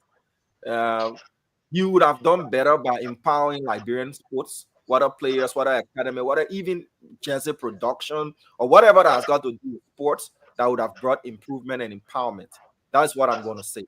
But thank you very much, Dama. Ladies and gentlemen, just a tease of our conversation today. We'll go to our brother Gibson. Welcome to the show. Great and careful take us. So we're going to take 10 calls. We just want you to know whether the president, Madam Sedi, George Manawia, or President Boakai, guess what? Who you grade, who you blame for the situation in the country, knowing everything you know now. But let's come to Gibson. Yeah, for me, I will blame President Weah. I will not blame Ellen Johnson Sirleaf or Joseph Boakai. And it's very simple. Let me give you indicators. President Boakai created a situation where he created firehouse but no cooks. Created plenty of firehouse, no cook. So all the fees that he created, there are nobody that he had put into place. You know, somebody was joking with me 2 days ago and said, my man, we're talking about Liberian sport, Ian Barrow. And he said, look at when Joshua carried Liberia knee to India and said nobody else should play more than him. So everybody in Liberia, they're not doing well. Well, that does not mean that it is true. But there's nobody in Liberia, even Samuel Doe should not come close to Josh Weah. The talent hunt, the building of institutions that will train and scout talented Liberian soccer players, not just soccer players, basketball. Joshua played basketball too, even though he didn't play at the professional level, but he plays some kind of basketball. So here is a president who got everything in life from soccer, but he refused to give everything in life to soccer. I will blame him. There's nobody in Liberia that should promote soccer more than George Weah. And this is always happening at Stanton. When Amos Sawyer was running for city mayor of Monrovia, the university student championed his cause. They threw him in the air. Were little boys those days. They put him in the air. No Sawyer, no Liberia. No Sawyer, no Liberia. When Sawyer became president, the University of Liberia received the least support. Why is it happening this way? Why is it happening? Why should we have people who benefited from something, but when they get into the presidency, they forget? So this is the problem. So we believe Ellen Johnson Sirleaf. Ellen Johnson Sirleaf did not play soccer. But I'll say one more thing before we go. And I'll have to call Councilor Gongloni. This is two things we are looking at. In Liberia, if you want to grow the youth, if you want to support the youth, there are two things you can put your money into: entertainment and sports. Talent show, creating competitions for people to go and sing and write songs and all of these things. If you do that, you make the youth to get busy, you make them to be competitive. Thank you. Attention to productivity. This is just a side of our conversation. I want to say this. Yeah, I'm going to bring in my brother Gray, and then we'll go to Kev Hassan, who will close up. Then we'll go to the phone line and take 10 calls. Actually, who do you blame for the sport situation in our country? Honorable Akaris Gray, welcome to the show, my friend. Yeah, I think when you say who you blame, and you begin to blame President Weah, you are unfortunate. Because I don't know a single individual who invested into soccer than him, outside of the presidency or into the sporting arena. There are public established records of taking an array of soccer players outside of Liberia, even as far as France. Is that me or that great phone? Are you hearing him skipping? Dama? No, can you come closer a little bit to the? Yeah, but you hear me?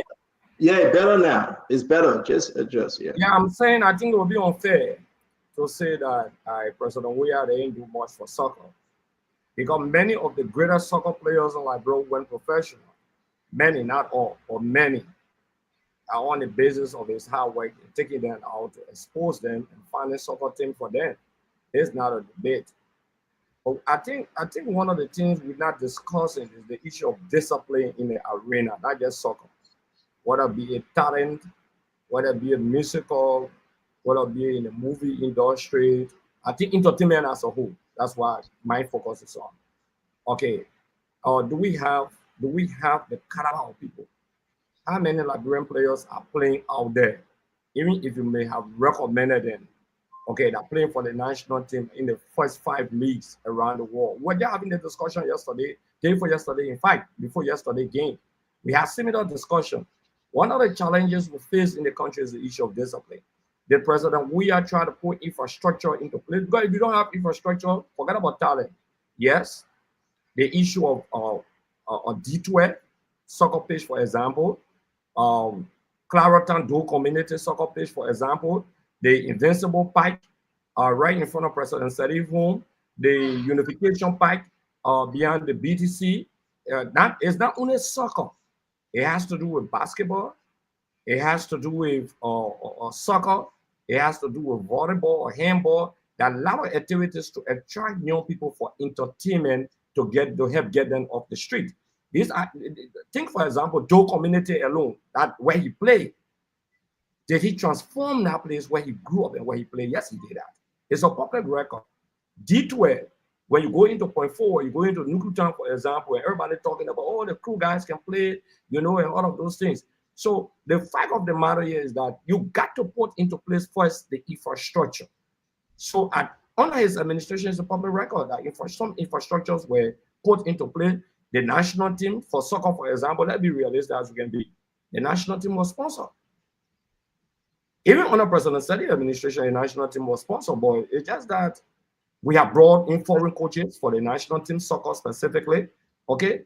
Then another thing is that I think it would be a wrong debate to put the entire, like the Diamond said, to put the entire soccer or sporting or entertainment on only the leadership of the country here. There are other people who went professional. There are other people who, in different eras in sporting arena, that made their names. Like he said, they come back to get soccer academies and all of those things. Are there more soccer academies in Liberia under President Weah? Yes. Individuals have soccer academies in Liberia, and maybe Damo can attest to that. I know about 2-3 persons who have their own soccer academy in Liberia. In fact, there's a female who wants us to work together because she has her own soccer team. She's building her own soccer academy. There are other people who investing into it, to be frank with you. So, but the government as a whole, whether be it President Sadiq, be it Charles Taylor, be it Joseph Boakai, we need to allocate the necessary funds here, and we need discipline in the arena. We really need discipline, because as soon as some of our guys get out there, they begin to bluff. In Europe, don't tell me, you go to Europe, for example, let that be realistic as you can be. If you went to Europe, for example, to play soccer, you have all of the facilities. Why you will not be qualified to play on the first teams around the world that everyone will all go to win it. George Weah then grew up in the slums community. That because of commitment and discipline, James Dibade and the other people. That's why they excel. Thank you, Greg. We got to go, Greg. This is just a tease, Greg. Yeah, I know. Now you left the place with politicians. I left the place with Donald. You see, Greg, you see, will be here for 1 minute, guys. We'll be here for 45 minutes, though. We just have only 45 minutes left. By 10 o'clock Liberia time, we're out. By 6 o'clock, we have to leave. So we want to welcome all of you. Please share the show. We want to be very fast with the issue tonight and discuss some politics. Kev? Yeah, you see, Greg, you hit it well. People need to understand one thing. You must have talent before you invest into that talent. There's nothing in Liberia. President, we are in order have talent, and that's why one of the reasons your son invested. They have talent, but there's no talent in the country. They got players who play for Lone Star right now, playing overseas. They come back, they're still not good. They get all the facility. They're still not doing it. There is no talent, no effort, no discipline. We watch them, we see nothing there. You gotta fix that reality. What about the players who play on Lone Star, who living overseas? They come back, they're still not good. You gotta accept it. The sooner you accept that, the sooner we'll realize that we got to players that got to get some discipline and learn the game. No talent, nothing. We got players who played for County Meat back then. From County Meat straight to IE, straight to Europe. Who played for Arsenal, straight to Europe, because the talents were there. The talents were there, but no talent, zero talent, nothing. Watch Lone Star. Thank you. No talent.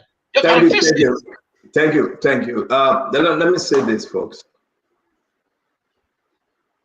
And I think our brother, while we go to the phone line, the only person that ever had talent in the country was Joe Weah. The same Joe Weah. Excuse me, you tell your own. I beg you, but don't interrupt me. Since Joe Weah was the only person that had talent in the country. Let me tell my own man. Stop, my man. We need to argue. You told your friend and talk. You see, this is bad. You have country of 5.5 million individuals. Then we get Kev Hassan saying that on the show, saying only Joe Weah had talent in the country. After Joe Weah, nobody else get talent. What kind of disgrace talking is that? Even Joe Weah would disagree with him, but who knows? Maybe that Joe Weah saying that to him. It's sabotage. How can you come and say the country of No, you can't do that. You can't do this. Wait. Don't do this. No, wait, my man, wait. You were talk. You shouldn't talk in the talk. No, you were talking, my man. See, there's a time I will have to put you in the back because you're disrupting the show. And that's not right. Let's give each other the respect here, my man. If you want extra time, you will talk. But Liberians, you guys hearing Kev Hassan putting on such a thing. Well, what's your comment? What kind of thing is that? Country of almost 6 million individuals. Only Joe Weah don't have the talent. I mean, Dama, please open the phone line, man. Please open the phone line. Dama, please open the phone line. How can we be no, we're going to the phone line. How can we say on the show that the man said the country got no talent? And only Joe Weah had the talent. Joe Weah received Ballon d'Or, he received Golden Boot, he received Air France, he received everything. Only he had the talent. Let me say this to you. Like my brother Gibson Giroux said, right? Joe Weah had everything in him. If even he fell in everything, Representative Nathan, Joe Weah shouldn't have allowed Liberia to fail in sport. Because you're undermining. Because he was the sport magnet. No, because you're undermining. That received European best, African best, the whole world best. If anything else, Joe Weah going to receive heaven and earth best. Even in heaven, you're going to be the best in soccer. How can you allow a small country like Liberia to fail on a sport you call soccer? I'm going through the budget. On Joe Weah, you know how much they get a keyboard team? On Joe Weah, you know how much the very Zoga Weston that was on the show, how long you were backing. How can we be so bad because I'm surprised I care. That will open the phone line. Open the phone line. How can you sit down on a show, a country with under 6 million individuals? You said, what Joe Weah had talent? And all the other 599.999% individual in the country, none of them get talent.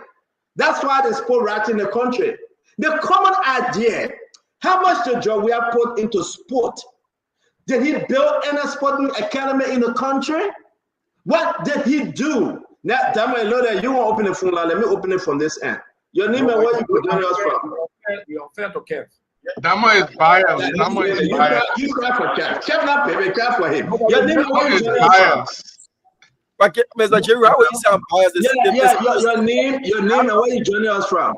What's that on? You're joining from France. Yeah, well, talk to us, man. This thing, who do you bring most recently? That though.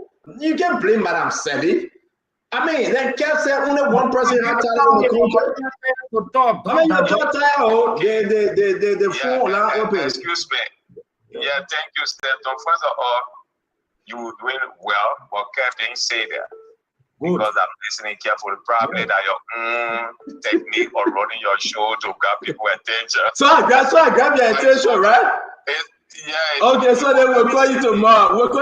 Grab your attention. We'll call you tomorrow. I know your name and where you journey up from. Yeah. Let's be honest here, brother. Just we cannot make talent in Liberia. Liberians have to make their own talent. Joe we can provide an avenue for them to make talent for themselves. Liberia, right now in Monrovia, when we were playing ball, you know you come from New So my question I'm asking you, remember now you want to register the show, great. Stop that thing. No. Now you want to register the show. Stop. When you know the game, My question I'm asking you, my friend, what did George Weah do as his contribution to sport? We were playing on grass bottle feed. They were juking our foot today. The children got turf. And you play all you Where?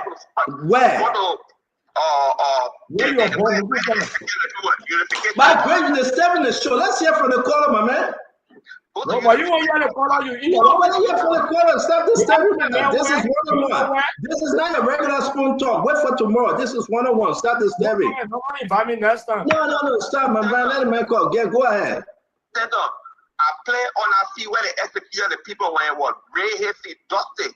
Now they got turf there. You can play on turf. So let me ask you my last question, right? Because the land is crazy. How much under the 6 years President Weah put in the budget for youth and sport?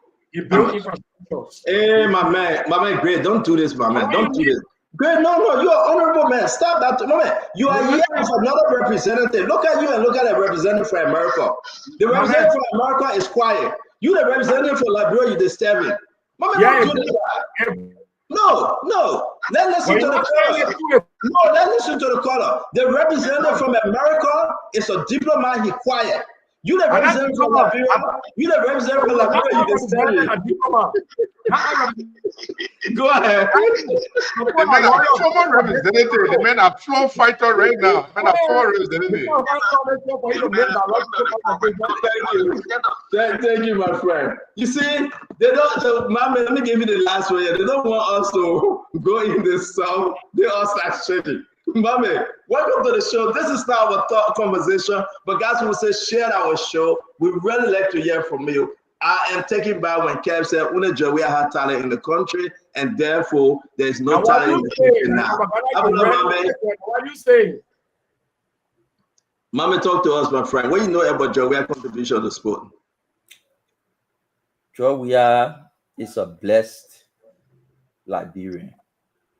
God bless him with talent. That one make it start sweet, but wait for the end. I mean, it's an undisputed fact. God bless him with talent. He used it. He made money for himself. He used that money. He helped some people. And that's his story. It stops right there. George Weah, in as much as he might want to do, doesn't have what it takes to do what other people like him did in their country regarding soccer. If you went to Ghana, if you went to Nigeria, if you went to Cameroon, other people who play at the level we are playing and decided to say they want to invest in soccer, what they did, we have tried many times, he failed because that's not his area. 2020, I think it was 2014, he came and announced that he brought one group to Liberia called DR Group. They were coming to establish a soccer academy to improve football. Nothing.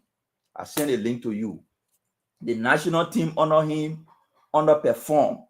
Football all around now is a business. And the national team qualified for African Cup of Nations 2 times honor him. But great. You will give your fellow panel this chance to speak. No. You will not do this, Greg. Greg, you will not do this.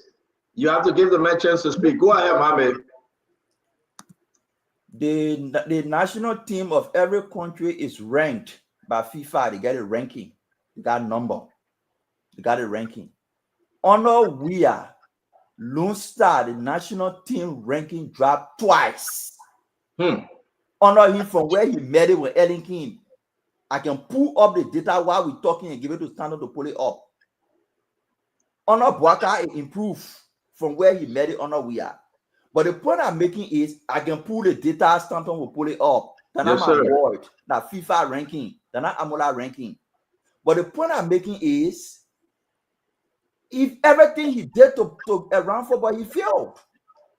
DR Group, national team, his own soccer team he established, I think Junior Pro, no, nothing substantial regarding football development you can ascribe to Weah, besides his God-given talent that he used and make money and use that money to help himself and help some people structurally as a person to invest, organize, structure, develop. Weah doesn't have what it takes to do that. Every time he try, he fail. The records are there to show. Thank you very much, guys. We got to go into our conversation. We got about 35. Mine, if you don't know things, we got about 35 minutes to go. We got 35 minutes to go. We gotta just respect each other, guys. Let me say this. So what I said to my brother Oliver Craig, you know, I always push it high. But he's a Liberian politician represented how they behave. If you come to America, the representative will remain quiet and he will only speak when it is his time to speak. So you can see the match, and I saw my brother Gibson Jerry laughing. You know, the representative in Liberia, they always get people debate serious issue. I want to throw bills on this. I wonder you don't know about that. So I want to say, let's do this. Welcome to the one-on-one with the CEO. I'm so happy to have Representative Nathan Bia, Kefiko, Hassan Gibson Jeru in the studio. Diamond Slanger is producing, and Teleka to Mikai Akaris Mostly Gray is here in the house with Abula Mame. We got a lot to cover today, and again, we are digging deeper. We're making strides. Damo, can you please, if you have it up, Vice President Jeremiah Kun went to Grand Jide. We are receiving a lot of information on his presentation of $2,000 that is going towards the bearer of the former First Lady, Nessie Doe. While you get that ready to put up Damo, I want to bring this. A lot of people listen to the clip, and I want to hear you guys take on it. It was a good thing that he Vice President went there to sympathize. He and other government officials. What's your takeaway? I will keep you for last, Representative Nathan, but I love to go to the team. My brother Gray, you go first if you saw the Vice President in Grand Jide. Thank you for allowing me to go first, but I will not let certain things go unpunished. I have to be very clear besides hating the Vice President. I will take my 2 minutes and you can cut me off at the end. All right, the first thing is that Josh Weah presence on the national team.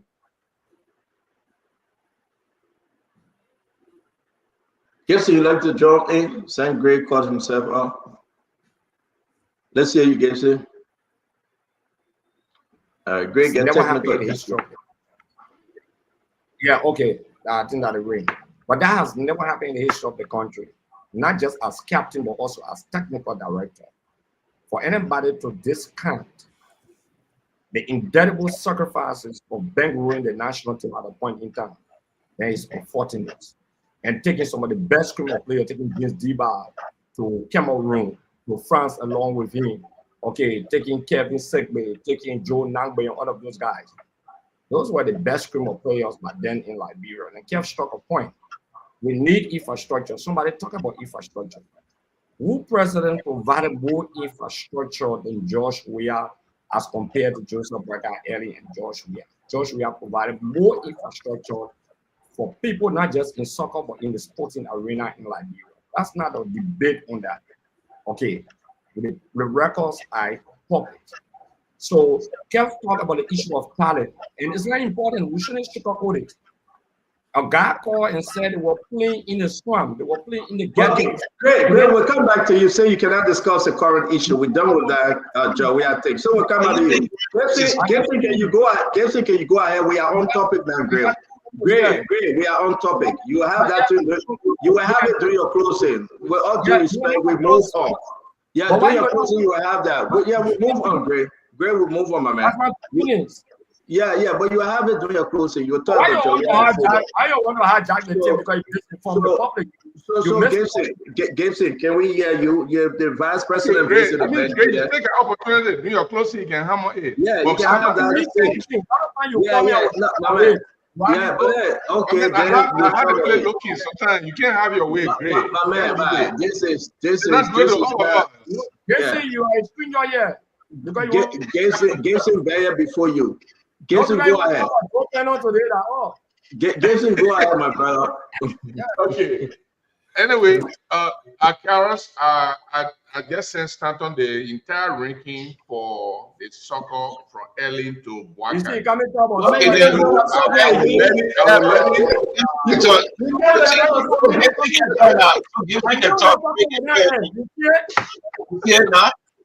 You see it now? So Gibson talking.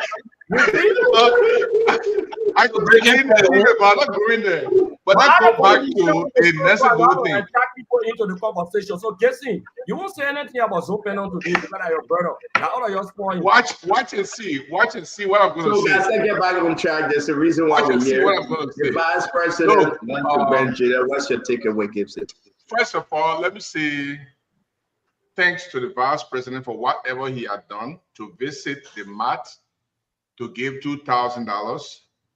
Some people might think it's not enough, but that's the vice president. He's from Nima, and he did that. And he's vice president, he did that. So I want to say thanks to him. But start on this thing should have been handled by government. The woman is a first lady.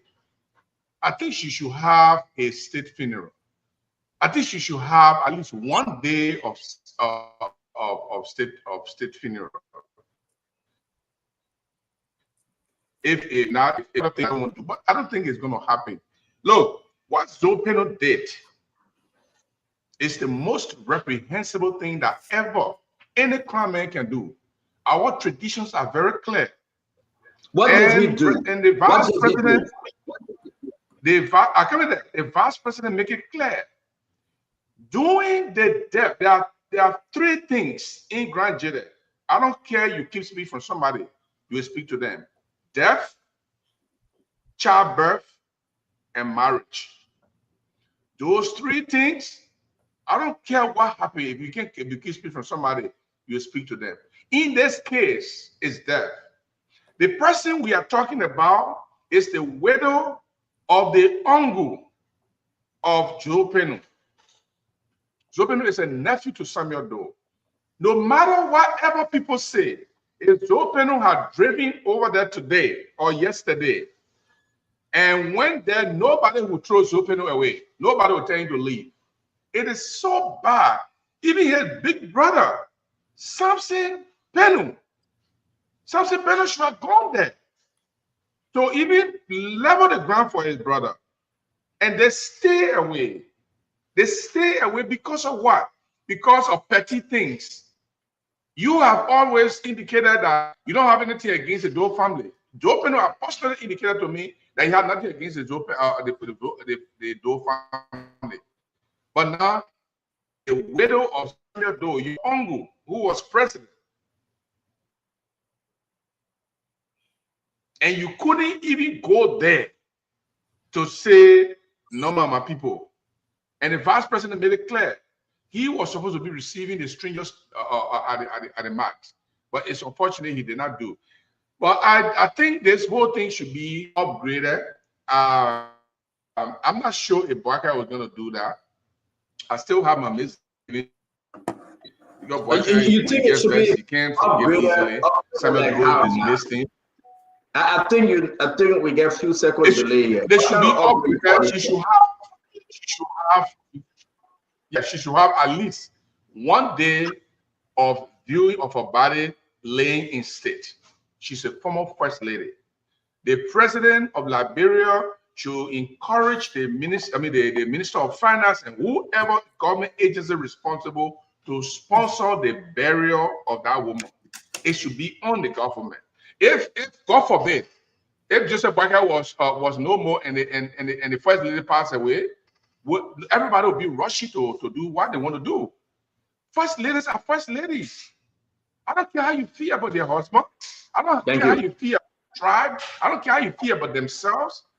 They should be upgraded. And I asked President Boakai, let him do the honorable thing. Upgrade this process to the next level. Put the woman's body in 1 day of state viewing or state funeral, and let the government take control of the burial process.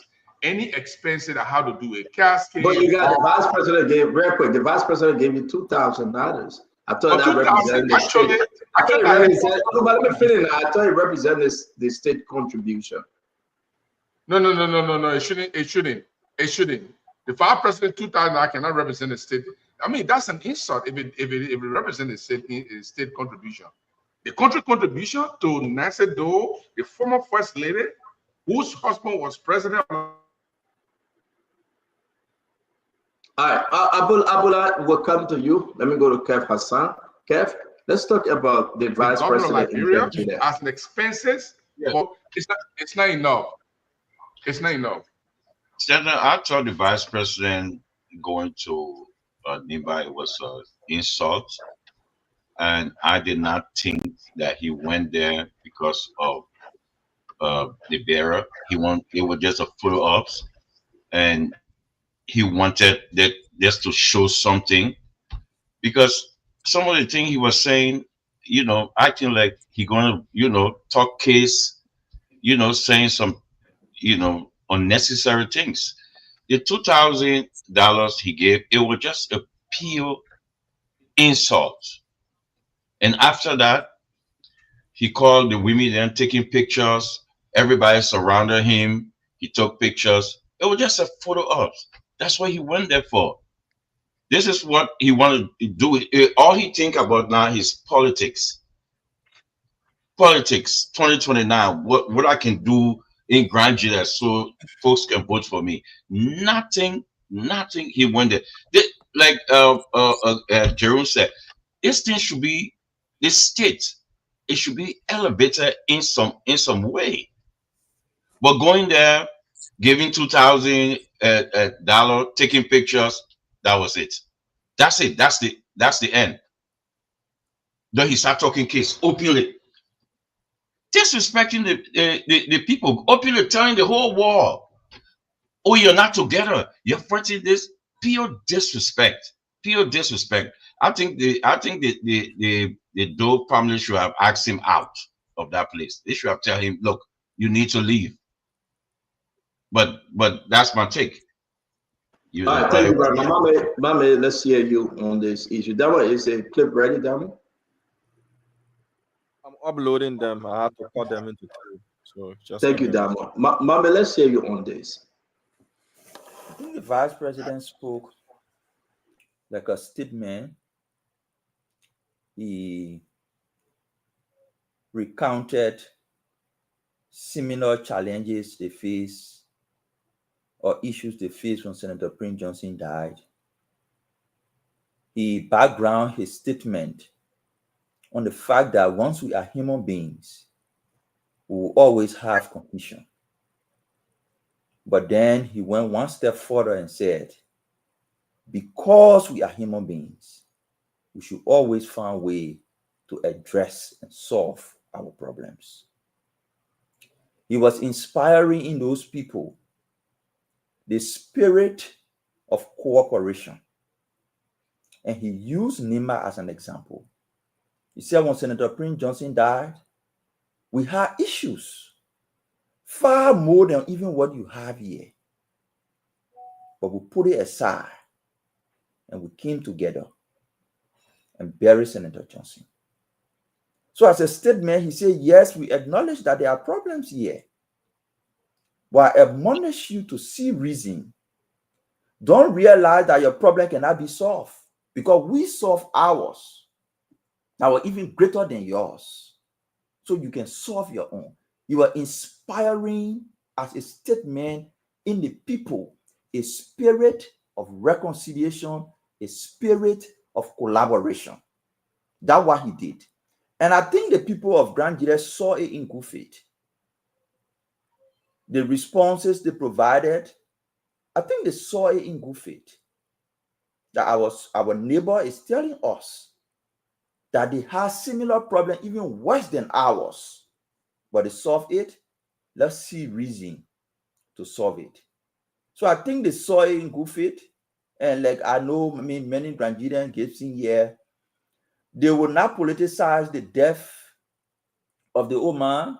They will work together, they will reconcile, they will bring her to rest in perpetual peace, and the family will move on. There will be no time to use her death for politics. They use her son's name, they use her husband's name, they use her name, they use her children's name for politics at the time they were alive. Today she's dead. The only thing we can do is how we bury her so she go in peace. And I think they're listening to that message.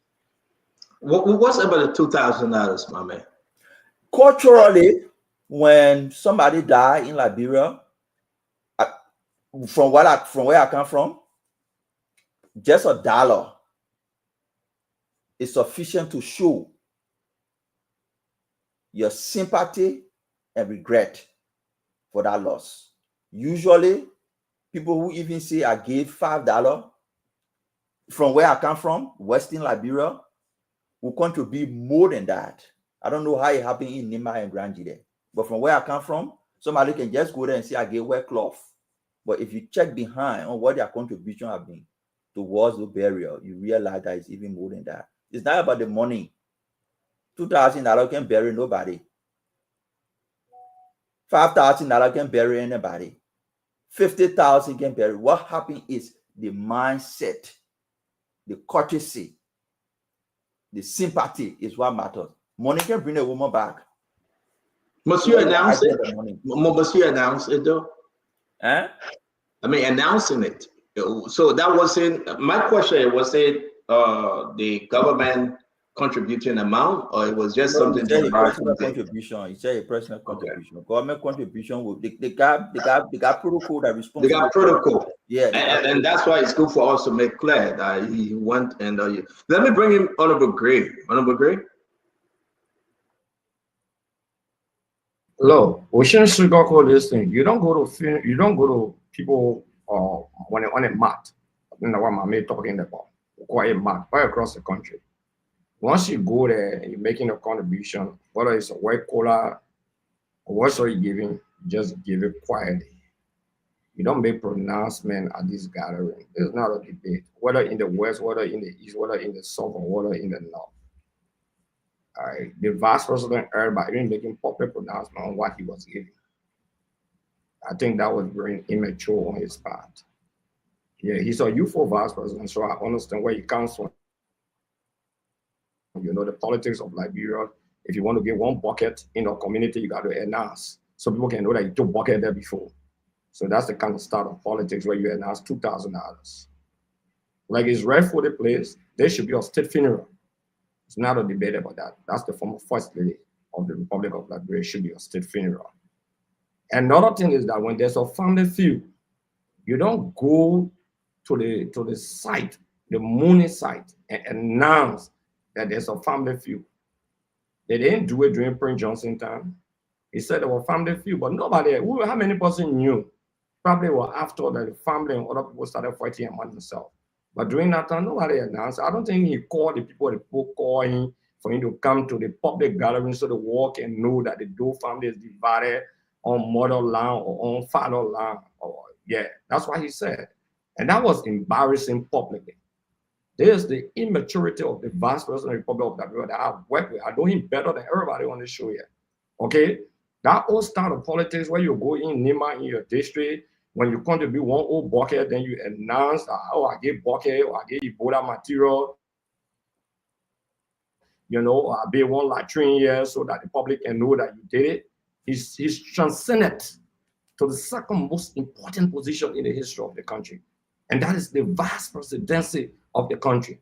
So when you even begin to tell Mommy Doe at the program, oh, I asked you to go and call you because you're the small one to call the Zoe is not Mommy brother. They are cousins. Okay? The way he been extending his tentacle is sufficient enough for the Doe family to gather. No, we don't want to go into the exigency of it. But to even instruct the woman's daughter to say, call your cousin because he's older than you, you're supposed to call him, so should be more repentant. Okay, because I know what is unfolding, and I know how they feel. I know how they felt the way their father took care of him, how he rode the door, where vehicle that dropped up after the war. He was riding that car in Liberia, parading it. They know what he benefited from Samuel Doe. Okay, at a point in time, he even benefited more than the sons and daughters. And he proxied on behalf of the family, Zopena, for example. He proxied on behalf of the family on many occasions and took benefits on behalf of the family and then relay it to them.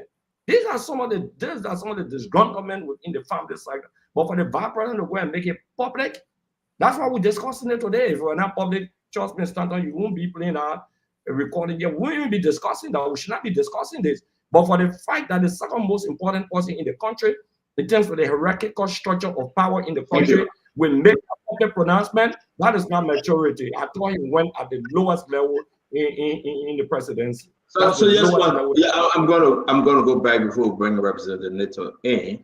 If you maybe Gibson, I think you should answer this one. Did Jeremiah Kuhn, the vice president, did he go there representing himself or representing the government? For the best of my knowledge, what he did is a representation of himself. But like Grace said, Mami said a little bit about the tradition. If you went to see, let me help you. I beg you. Let me understand you. You say he went to represent himself. To the best of my knowledge, he took greetings from the president. Well, you can relay the president message, but the vice president know better not to say the governor of Liberia give me $2,000 to bring it for you to bury your mother, the first lady. Okay. That would be very, very reprehensible in my view, because the government of Liberia must have a protocol of how to deal with first ladies. We're talking about first lady, no matter how you don't like her, she's a first lady. But let me just clear the issue of tradition here, and I think Greg got it right. Although Mame touched on it, when you go to sympathize with people, the same mistake was made by the other representative, Senator Yaya and the other people. They presented $1,000 and announced it. That announcement of whatever is given supposed to come from the family head who is present when they are making declaration of people who came and assisted them. They're supposed to make that announcement. You go to sympathize, you only gave the thing in quiet. They record it. When they are ready to say thank you to people, they will say, oh, the person came and gave us $2,000. The person came and gave us $100. The other person came and gave us this. But the vice president announcing it makes it political. He turned it political. And according to him, he placed a call to Mami and placed a call to Zoe. In this case, it's not Mami who's supposed to quiet down. It's not Mami. It's Mami who is actually bereaved. Zoe is also bereaved as a matter of. We'll come there. I just wanted to ask the question: who the VP was representing? I beg you, Representative Pierre, to bring you in. Mami, you already said you are representing himself, right, Mami? Come again? Was he representing himself, the VP? Yeah, that's how I think. Except maybe he said he was representing government, but I think he was representing himself. Kev, was he representing himself? I think he went there in a capacity of representing the government. That's what he went there. But he went there fully. Why do you think so? Why?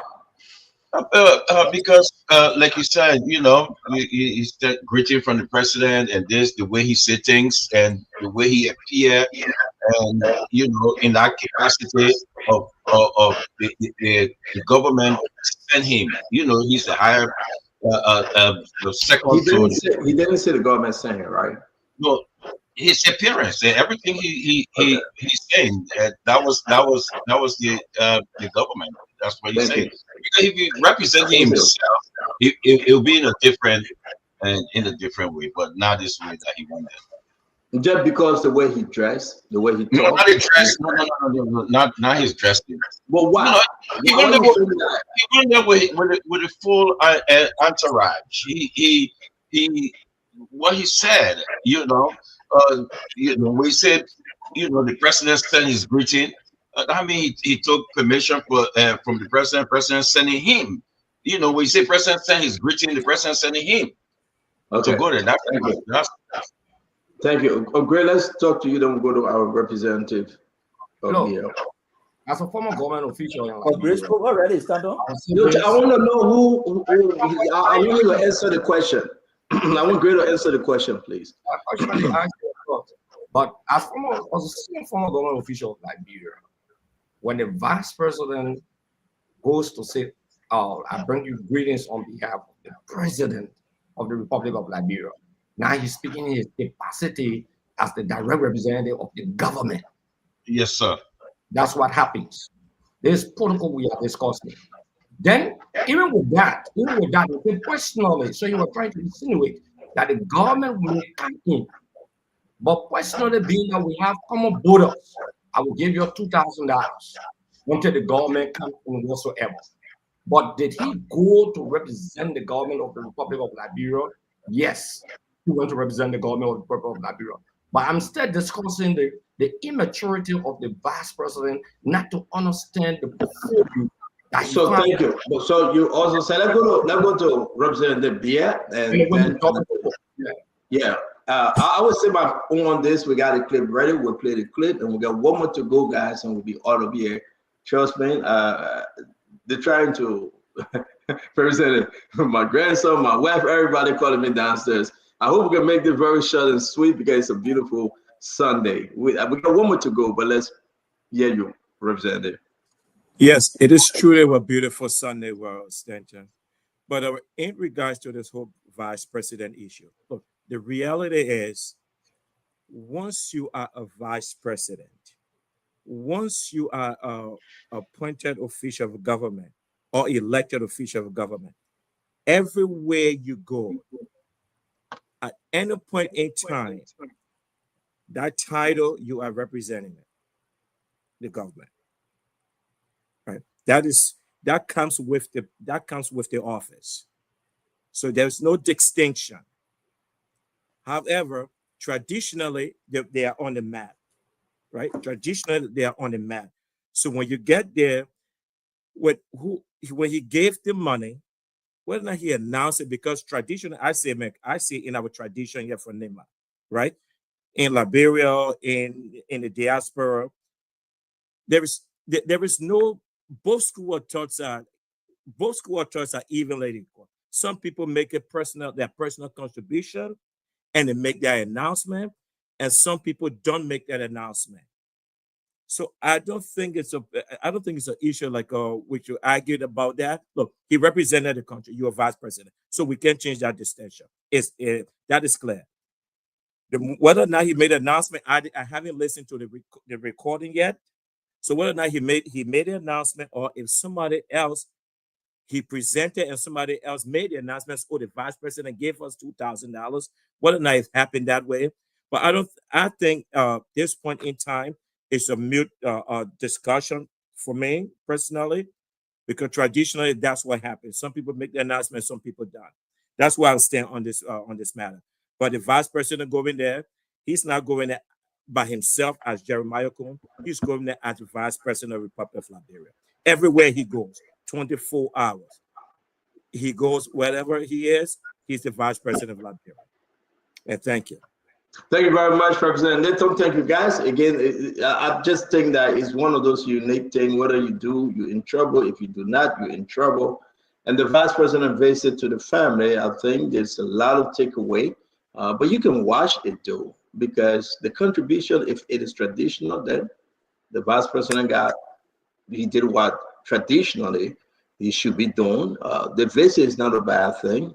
Whether he went in his own capacity or representing the government, I think that's the right way to go. And I also said to you, Representative, I think the vice president, he was late. He should have gone there maybe the next day or so, right? I know they got to do arrangement here and there, but for him to go there, I think it was the right thing to do. There's no need for condemnation as to why he went there. He went there, super. Now, if you make a comparison to say, listen, we have our problem with my own uncle, Prince Johnson, and I was the leader of Prince Johnson, and we fix it. And we are still fixing it today. You guys can solve your problem.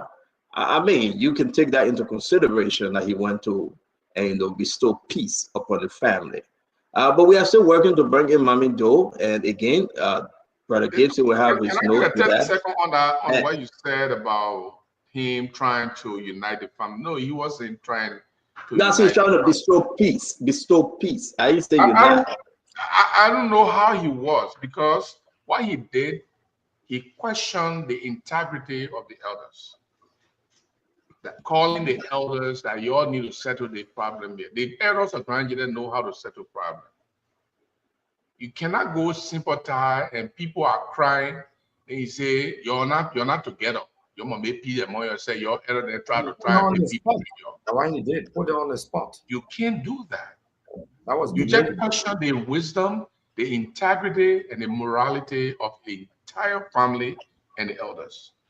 Exactly. So let's play the first 1 minute or so of what the vice president said. So as a former senator of Nima, on behalf of the Nima people, your neighbor, I also want to say sympathy.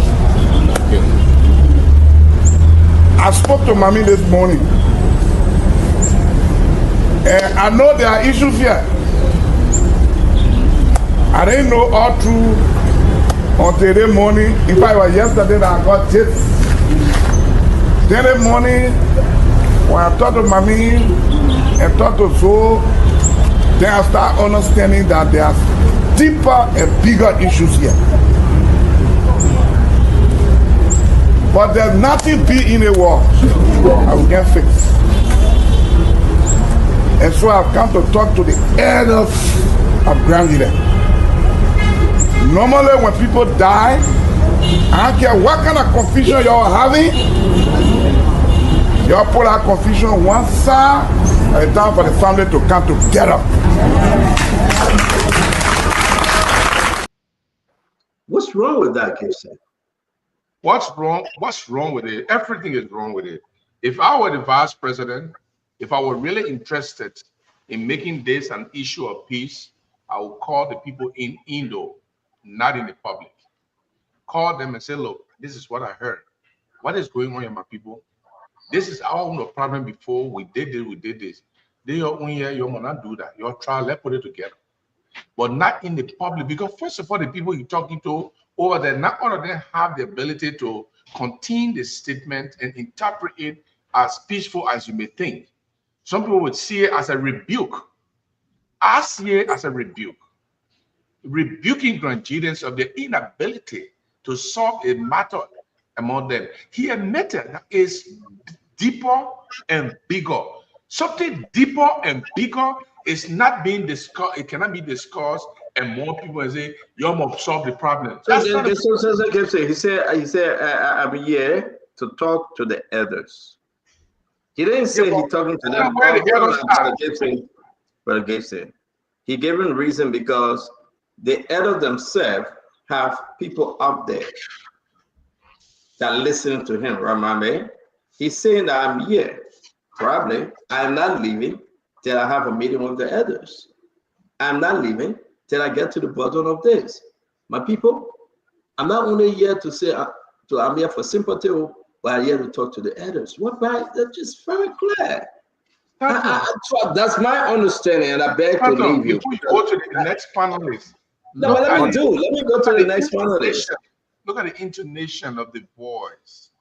The issues that I discovered from talking to Mommy was he condescending? Was he condescending? Was he demeaning? No, here is the problem. You said the issue among you is bigger and deeper. By you making that statement over there, can you solve that problem? What if the vice president had gone there and said, my people, I talked to Mommy, I talked to Zoe, but I want to talk to your elders before I leave. So please, if your elders are here, the elder women, the elder men, I want to have a little conference with you before I leave. And you go there, they take you into that room, into that living room, and you're talking and you talk to them. My people, I can't leave from here without telling you this. You're trying to solve the problem. Zoe need to come here. Mommy need to forgive Zoe. If he said that in that closed door, what happened to that? Do you have to go in the public and rebuke them? Okay, well, thank you, Gibson. Gibson, thank you, Mommy. Have the last word. Don't have to move on because I do believe that. I think people just trying to find something to pick on. There's nothing here to pick on. The vice president, the issue about the confusion is there. There's not anything to hide. It's not secret. There's disagreement. He did not go into the detail like Akara Gray was going into the detail here on how Zopiano was representing the family and taking benefit and not passing it over. He did not even go that length. He did not go that length. But Gray, who condemning him? Gray, who condemning him is the Gray now who going into the trenches of what he considered to be the different issues in the family. The vice president only saying there are issues here, and everybody know there are issues. Nothing to hide, and saying we have similar issues. We have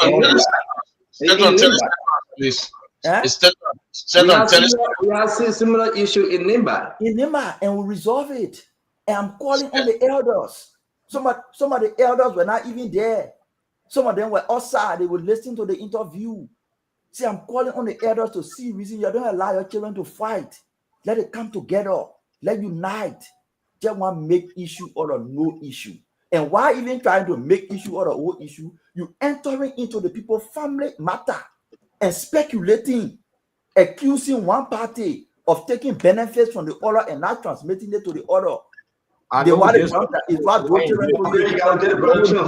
coming to you, Gray. Let the man talk freely. You were telling you the problem the girl was open that he took benefit on behalf of the family and did not give it. Why are you making those type of wild allegations in the people family? What the fact you have? The vice president did not go into details, but yes, there are disagreement, there are confusion. He appealed to them to resolve it. He even said, if there are issues where maybe you need me as vice president of the country to come in, I'm willing to come. If you need me, no issue in the case, my brother. The people who were there, they saw it, they clapped. You're talking about paying money. The tradition before, the two senators and representatives from the county, you know the tradition more than them. When they made their contribution, they announced it. The other people just follow suit with what the senators and other people did from the county. They say when you go in the crowd, because I wanted to raise up my level you there. Gibson skipped that though. Gibson skipped it. He didn't talk about those people that make the announcement. He came straight to the vice president because the vice president made the announcement. Guys, I know, Gibson, I see you skipped that. You didn't say that the other people that I said even the senators made a $1,000 contribution and announced it. But remember that they are also bereaved. They are not like the vice president. I think you're just trying to find all reason here to let me get to a second place. You know, you are honorable. Great. Let me go on this so you will take it from there. I don't know if I can leave. No, Gibson, I'm holding for one thing. Something coming for us to close on our other topic. The MCC topic, we really got to skip on it because something is happening. I beg you, Gibson. I know you're going to talk to Koga Town Hall. Go ahead. You remember in Nimba on Prince Johnson funeral when Yaya Nimble said something? And what Jeremiah Kun said, he came on stage and attacked Yaya Nimble and said, "This is not the place." Man, we shouldn't do this to him, man. He said, "This is not the place." He attacked Yaya Nimble. Everybody, when the MDR guys then said something, people lost their jobs. They took them out of jobs. This is not the place. But the vice president got the audacity to go in a grand jury to insult the people and talk about their personal thing out there. Great, take it away, my brother. Great. Yeah. Look, I think Kev brings a very important point. Start on. Let me be realistic here. That point is muted. And I will speak to let Gray finish. Okay, that be frank here. When we say we'll fight, I didn't come here to tarnish both repetition because publicly somebody can sue you for that. Wasn't Zopiano using doorway window in this town? He took it. He was driving there right here.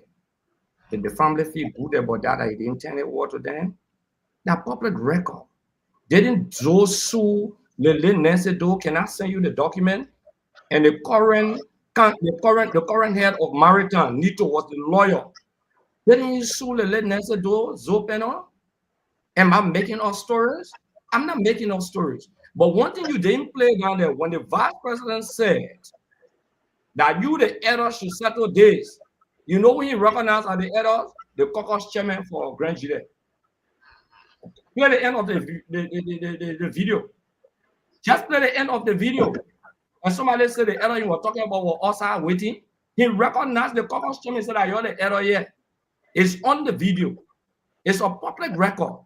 No, don't say about tradition. I got Nima background. Not because we don't talk about family background. I got a Nima background from the 12 end. So it's a public record. Okay. But the fact of the matter here is that to go to where people are moving and to stand because they gave the opportunity and demean the family because they have a dispute and don't only stop there and announce a pitiful $2,000. That is an insult to the family. Where you go, let me tell you, you're from the Eastern region, the cola, when you go down there, you take the cola, you put something in the plate. You're from the Eastern region, Stanton. You don't go there announcement when you go to the family, you put a rating in the plate that you know about it. Or you get smoking, put it in the Oma hand on the mat. That traditional people talking here. I'm also from the Western region. This is having a name my background. Thank you. We don't make public announcement. Grayson struck a point. Jeffrey said when Yaya then did that, it was damaging. And Keith struck a point. He rebuked the senator in the public that it was not the place to discuss such a thing. He comes back to repeat the same thing. Nobody want to show no. Thank you very much, Greg. Representative Netta, you want to add to this? You want to add, Representative Netta? He doesn't put the ideas together. On that issue was like every time he speaks, at the end of the day, the press will allow the representative to speak. Let allow the representative to speak. Representative, you want to go ahead? Yeah, you can go ahead. Hey, Rep. Gray, how you doing?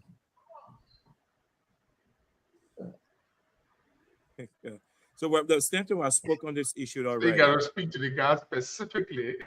Yes, the man was a representative. So once a representative, always a representative, right, Gray? Yeah, Rep.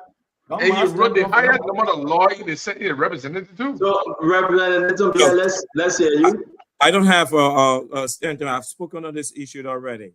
So okay. So let me close up. Let me close with this one. It's very important to know that we started the show with God Can Bless Anybody, and we'll finish the show with the conversation here now. I do believe that the country vice president went in good faith to sympathize with the family of the late First Lady Nancy Doe. I do believe people from the other side will play politics. Whatever that is been said, Honorable Gray, let me do my closing, sir.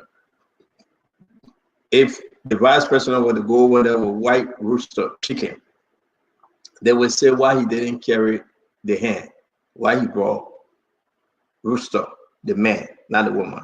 If the vice president were to go over there with cola, they would say why he carried cola, why he didn't carry tobacco rice. Either or, Representative Nathan. The vice president staying in a place that he will not satisfy those people that actually are going to criticize him. But the mere fact that he went there to sympathize, my only criticism, he went there a little too late. But he went there. And I think that's a plus for him. And if he went there by the instruction of the president, I was listening to the tip, he said the president, when it is all said and done, he will come and pay you guys a visit. That's an even plus. Guys, let me be real. Everybody mourning the death of the former First Lady. I am. I have spoken to Mommy Doe.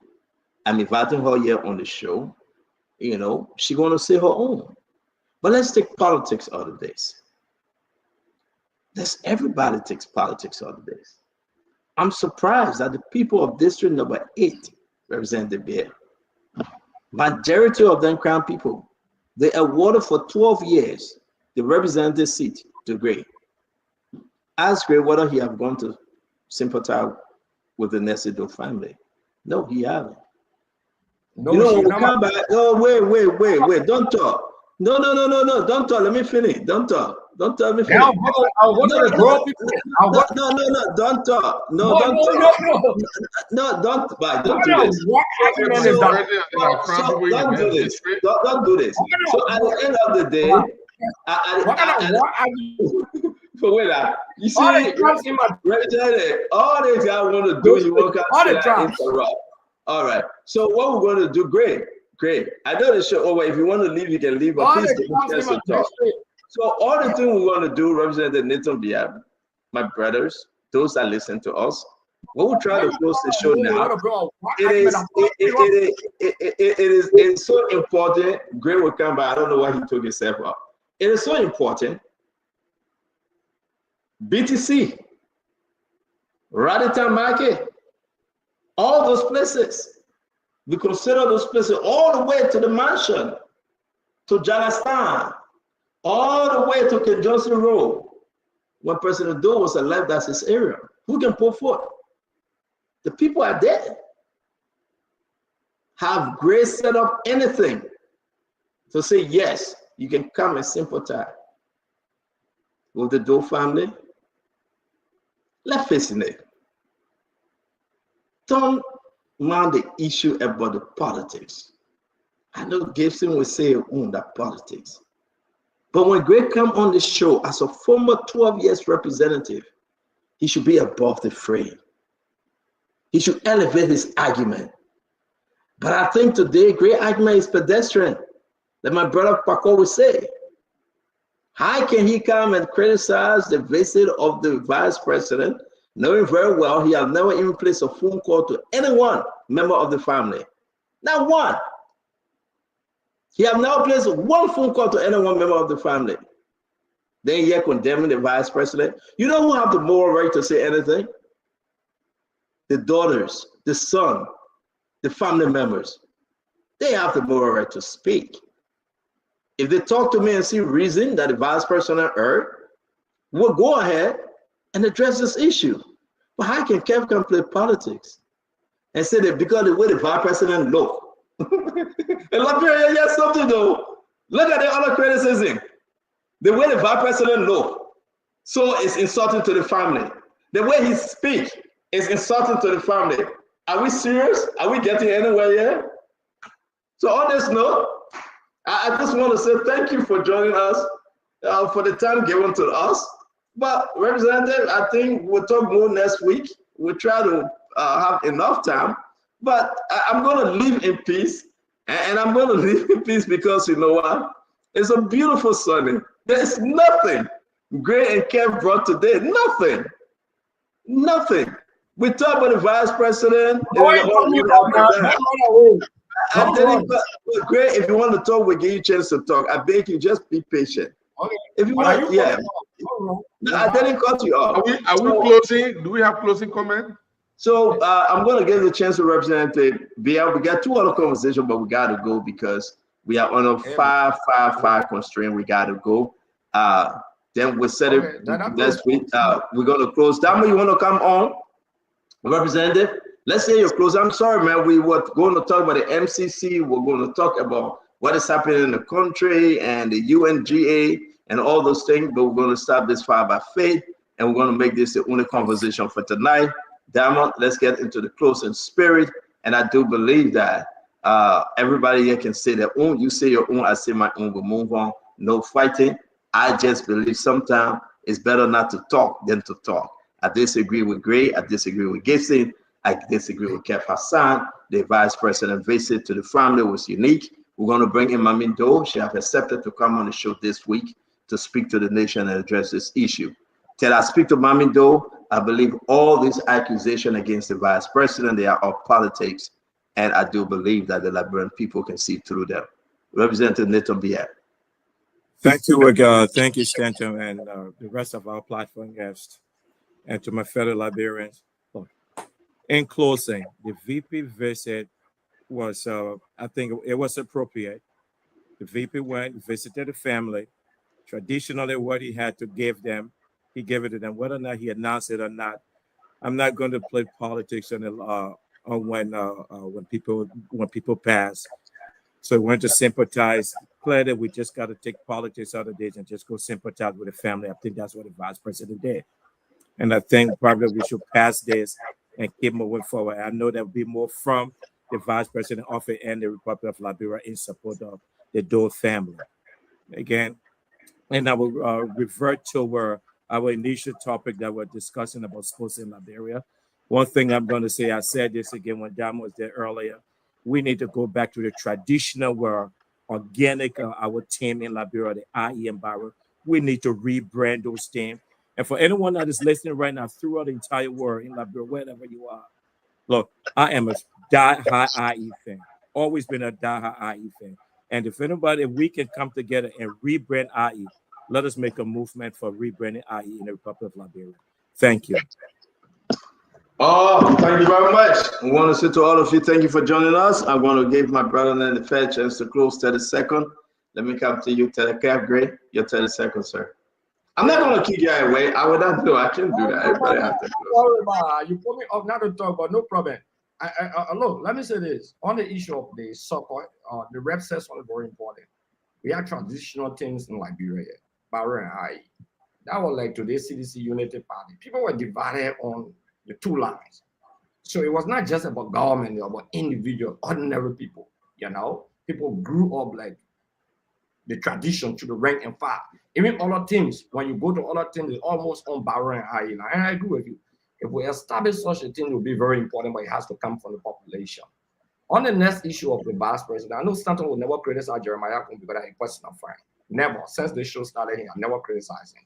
I understand that. Okay. And you are wrong. You are wrong. The records are there. But you are wrong. You are wrong. I will criticize him. No, Stanton is beating on the wrong guy called Akaros Green because you got a new representative there. I'm not there again. We should go sympathize more. Akaros, the old representative or the new representative. He even doesn't even know the geopolitics of the district. You talk about Raritan Market. That Bian Sony went there. That Crown people community there. When you talk about Bian BTC, that's the Loma area, the Busse Quarter. You don't understand all of these things about the district politics. So you brought in a representative that you supported who doesn't even understand the sympathy of the people. If I'm a representative, but now I'm there. Everyone knew Akaros great. The whole district will tell you that.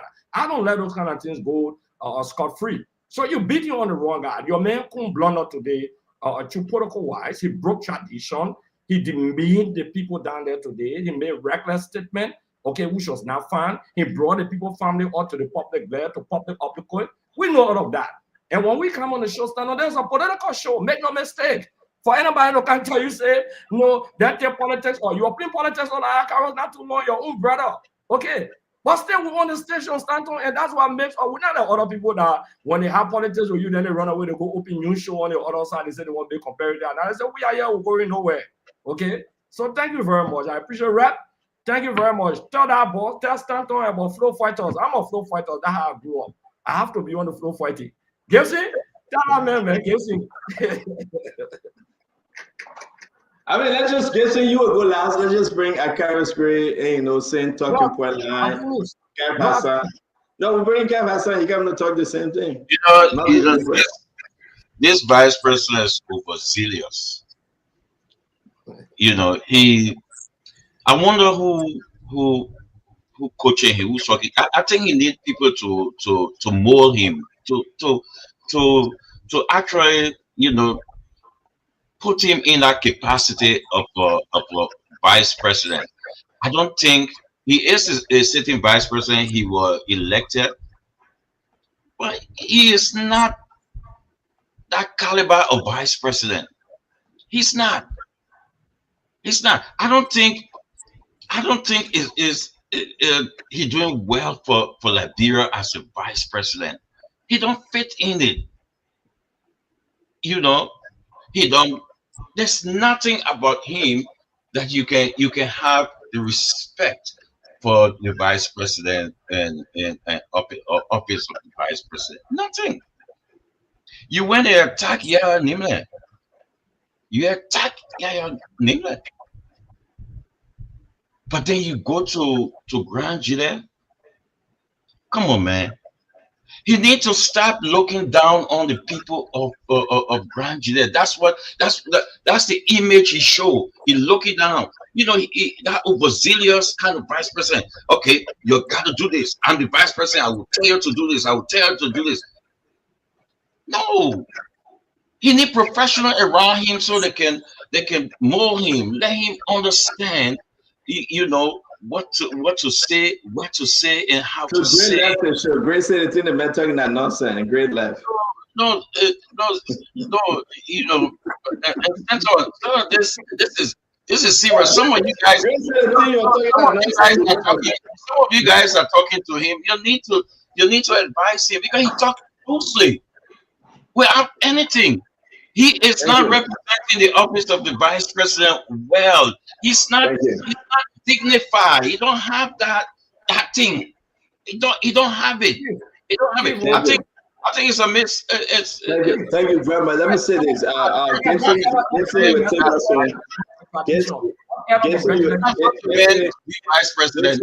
Guys, let's listen to Gibson now. Let's listen to Gibson.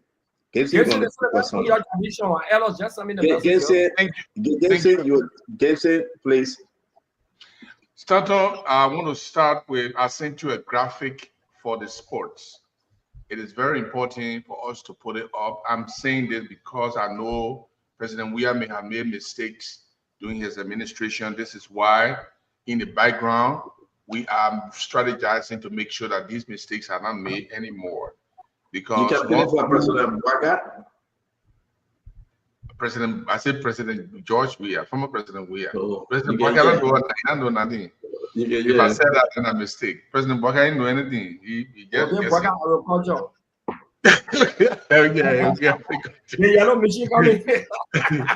But look, let me just say this. I want to be generous to the vice president. When you are bereaved and somebody say normal, the person care about you. So that's on that premise. I want to be generous to the vice president. Sometimes people need to advise the vice president properly. People who advise them, sometimes these people, they say a bunch of stuff they have no business saying. And you were here the other day when you asked me about Tomo Yaya's statement at funeral, at the Prince Johnson funeral. And you heard what I said. Last time, Tomo Yaya, that he had no business going over there to discuss about who hit and who destroyed Prince Johnson. His duty was to sympathize. And I made that comment again on one of my brother's show from Grand Juliet. This is the same thing. You told Tomo Yaya that he cannot discuss the division that happened within in Nima County, and you made it so strong. But you come back to Grand Juliet and you telling them the division that existed. You said, do unto others as you like them to do unto you. You can't be rebuking people for discussing the division in Nima at a funeral of the Nima former Nima. Can I interrupt you and ask a question? Yeah, ask me a question. What Tomo Yaya said, was it between the people of Nimba County, or it was about Nimba and Grand Juliet? What Tomo Yaya said was about the attitude of the president and all those who deceived Prince Johnson and put him in a pressure mode that killed Prince Johnson. Okay, that's what I was saying. Okay, so but we are this litigation not great, please. So let me ask my question now. The issue in Grand Juliet is about family related issue, though. It wasn't about. Let me ask my question. Let me ask my question. Stop, man. Let me ask my question. Gibson. Let me ask you a question. Yeah, man. Gibson can answer. We need to get clarity. Yeah, Gibson can answer, man. Why you do this all the time? But people on the phone there downstairs, not on the town. Oh wow, the people waiting for you downstairs. No, don't relax. Gibson, the family waiting for you. You're calling. Gibson, let me ask you my question, right? Thomas Yaya was talking about the geopolitics within the region. And he was blaming President Bwaga and other folks stressing Prince Johnson that led to his death. That's outside influence within Nehemiah and the Prince Johnson family. What we are saying here and what the vice president wants to talk about is the inside situation among family members, among kinsmen, among relatives. We're talking about the daughter, the family, the wife of the late Samuel Kedo and his nephew, if you want to call him Zopeno, and other others within. So I think it's a big gap. If you want to make that comparison. Let me just tell you this. Let me just say this. And I will make it short. I will make it short. If the Tomo Yaya discussion was about the treatment, the war crime court that was introduced by President Boakai. Now, Jeremiah Kuhn's problem was discussing that in the presence of Nibayans was like making the president ugly in the eyes of the Nibayans. And because of that, he rebuked Thomas Yaya and said, do not discuss these kind of things among our people. We're here to bury our brother. Now, if something happened in a family, if you are my brother and you and myself, we are fighting, if brother Bia comes, the way you will approach it will even be different and more. But they are not the same thing. That's what I'm saying. The Tomo Yaya incident, exactly. Yeah, but they have the same veracity. But the thing, once you have made that, that's true. Once you have made that, they are not the same thing. Then we move. No. Want to say to all of you out there, ladies and gentlemen, that have to do with President Boakai will not be brother and brother or cousin and cousin. Definitely, the nomenclatures are not the same. What I'm saying here is, if the vice president went there, if you were really serious, he is very respected. If he had gone there and asked of the others and say, I want to meet with you, and say, my people, I talked to your 2 children, but what is going on is not good. Even my own friend, and Zopeno is a personal friend of our President Kuhn. Very, very friendly. They are 2 friends.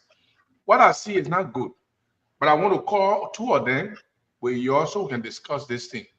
Is it possible that we can meet again? All right, let's say thank you very much, Gibson. Thanks to all of you. I want to say my position here is to hear from Mamido, who will be appearing on the Spoon Talk. Which is fair indeed. Which is fair. And I think Gibson, when is she appearing? Wednesday she will be appearing on Spoon Talk. I want to say to all of you, it's been a great day, but Representative, I totally disagree with the 3 gentlemen here with us. I think it's politics. Either way, they will still. Either way, they will still tell you that the VP was wrong. Another thing, I will go back to the football issue. It's a disgrace.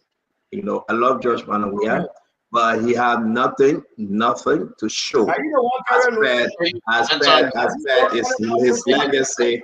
Great, have a good night, Great. Have a good night. As per his legacy, President Weah, and everybody know this, get nothing to point to. That one thing, like I will always say, anybody Representative Bia, let President Weah point to that one thing that improves soccer in the country. For 6 years, we can go up, we come down. For 6 years, Gibson, I want anybody out there to tell me, let President Weah point to that one thing, Gibson, to say this is what I did to improve the soccer program in Liberia. Can you show me, Gibson? Can you point to that one thing? No, the message just outline. Gibson, my man, wait, carefully. Gibson, talk to me. Kev, look, we will bring President Weah back at the appropriate time, but here is the problem. You can't let a fire, you put all the woods, the fire is blazing. Somebody's supposed to cook and no cook. You pay football fee, but nobody to play there. You have no program to encourage international. And that's what people don't want you to say, and they will interrupt you. My fellow Liberians, I want, whether you're sedition or opposition or imposition or no position, can you just point to that one thing that the president did that can be part of his legacy today. That for 6 years when George Manneh Weah was in power, this is what he did to improve football in the country. And I will bring this conversation up again no more, because it is frustrating, right? That a lot of people in the country still searching how easy it should have been. The men that get the world best, the African best, the European best, the heaven and earth best, but yet and still, it's so hard for you to point to one thing that you did to improve football, to improve soccer, to improve sport. Can anybody just tell us? Let me ask you a question. I don't ask me the question. I'm just saying. Let me say this, right? Can anybody just tell us what have President George Manneh Weah, and take all your politics from other aid, represented on the international front now. Ask some of your colleagues in your own state. Ask people in Congress in Washington D.C. Ask people on the street. The boys that are playing free-time ball. Ask them what President Weah did for 6 years to improve soccer in the country. How many players went overseas? How many players were on the camp? How many sport academy that was built? I mean, these are fair questions now. You can find any. And people just jumping around and think that it's a joke. It's not a joke. President Weah's record on sport is dead. Let's Sepe. Even Sepe, the people credit will pay small, right, Gibson? But for President you're discussing something that you don't know. President Weah, I will bring it on. You will talk. I will bring it on. You will talk. I will bring it on. Trust me. But President Weah record, right? I want everybody. I'm not talking about when they made him peace ambassador, no, sport ambassador, no. I am talking about when he took over January 2018 to January 2024. Can you show me anything that the president? Well, let's show you now. Wait. That the president can knock his chest and say, "This is what I did." Bro, hey, Kev, let me finish. I'll bring you on, my brother, Kev. Stand I beg you, man. Give me 30 seconds. The graphic I sent to you, say you're not putting on the phone. You gave it 30 seconds. What FIFA say about Liberia? Yeah, I'm gonna pull it up. Erling's best moment in 2017 was to grow the sports by 17 points. And she had 101. George Weah's best moment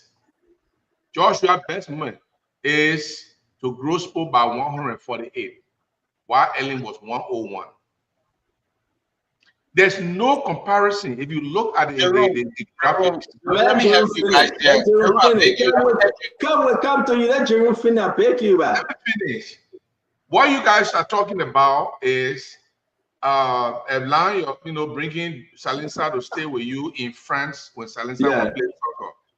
Bringing Joe Nambwe to England when Joe Nambwe want to play soccer. Bringing Kevin Sebo to play soccer. That's not what we're talking about here. There might be more football stars in the world that may have done more than that. As a president, as a man who inherited every blessing, every riches, every dime that he ever owned through soccer. Soccer should be the priority of the man. If he fails in everything else, he should not fail in soccer. George Weah left the national scene without a strong national soccer team. There's no youth soccer team. Nigeria just won their match. They don't want us to say, my fellow Liberian, this is reality. But leave all that international stuff alone. Let's go to Liberia. Let's open Liberia door. Let me come inside. I get my telescope on. I'm coming to you. Let's open Liberia door, right? Let's forget about FIFA because we are fair in FIFA, right? Let's open Liberia door for 6 years. We're going to pause. Kev Hassan, point out the things that President George Manneh Weah did for 6 years that improved soccer in the country. Okay. First of all, before you talk about soccer, Stanton, you need to know the game. And by what I know, you don't know the game, so you will not know, right? When you don't know the game, you cannot argue about the game. So when you look at all the infrastructure, right? Yeah. That Greg talk about. Somebody called on the show said they used to play in Hey, mama, you see, like they don't waste our time. No, stay on. We got limited time. Point out right now, Kev. I gotta talk before Hassan, you get the time to speak right now. Just go right now. Kev, hold on. Kev, wait on 1 minute. Let me make it simple for you. My fellow Liberian, we're not here to waste your time, right? I can tell you right now. What's your name? My name is Stanton Alexander Witherspoon. Where do you live? Blah, blah, blah, blah, blah. We call it simple. Kev, you got the flow. Don't blame me. Don't blame anybody. Point out those things that President George Manuel did to improve SECO. Show to us. Stanton, please give me a chance. Let me speak. Now you're the only person I'm speaking to. I'm speaking to thousands of Liberians who listen, who need to know the game. Why listen to us now? We got to go. The infrastructure that he built, you know, all in Baseball Park, you will see field, you will see place that open to people, right? One person we cannot make talent, right? You will see the field, right? But let me, Jerome, let me tell you something, Jerome. Kev, we'll meet you again, Kev. So, Jerome, the building of a park. I want to ask you a question. I want to ask you a question. Jerome, wait. The building of a park. You're listening to Kev. So I cannot be talking you. The building. Let me interrupt you. No, we cannot do that. No, Spencer, we cannot do that. Let me finish. Jerome. We are out of time. Jerome, let me tell you. You see the Ellen time. You see the Ellen time. The players that you're talking about. Those players were built before Ellen. They were built during the war. You know who were carrying the national team during the war? You know that. It was President Weah. He built that talent. So you have to know how talent built over the years. So when you watch players, them have been building up. Let me ask you a question.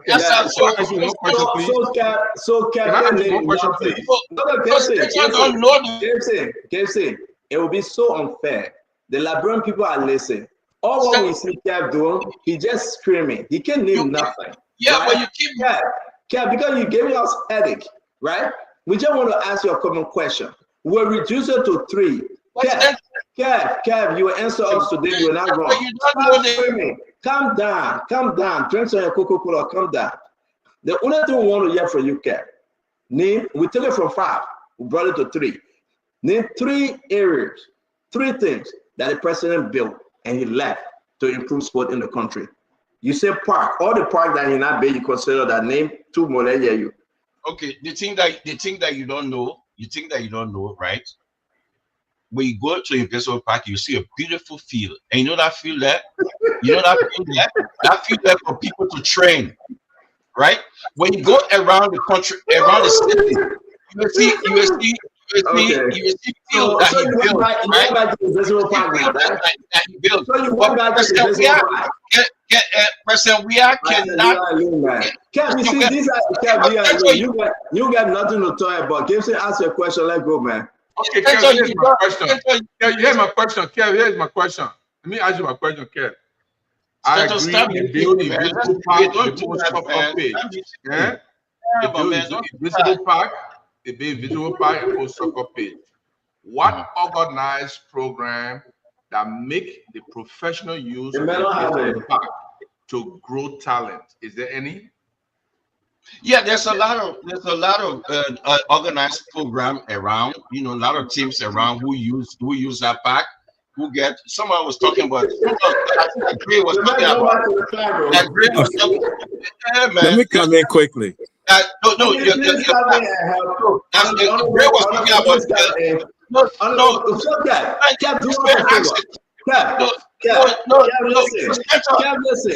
Listen. Do us a favor.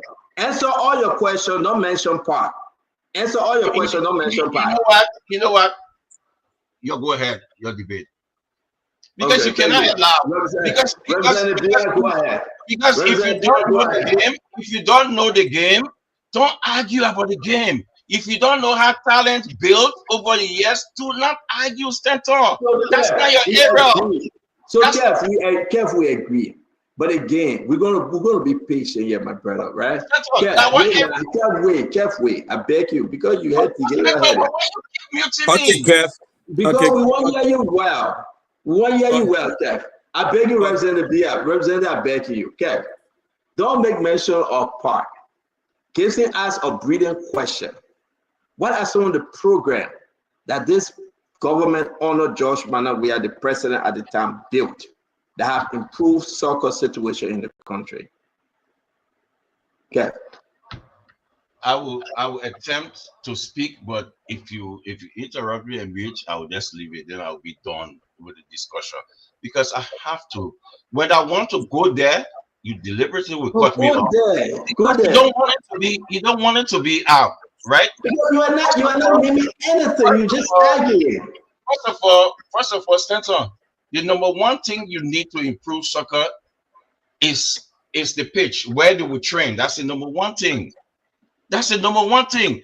The rep here, he will not deny he plays soccer at the number one.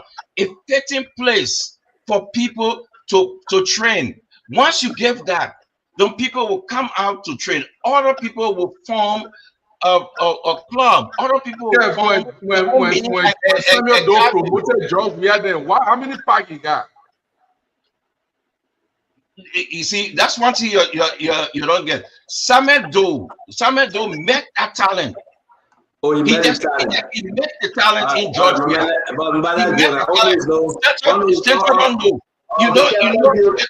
Thank you very much. Representative, take us home. You want to say something about that? It was actually. Thank you. No, look, my brother Kev.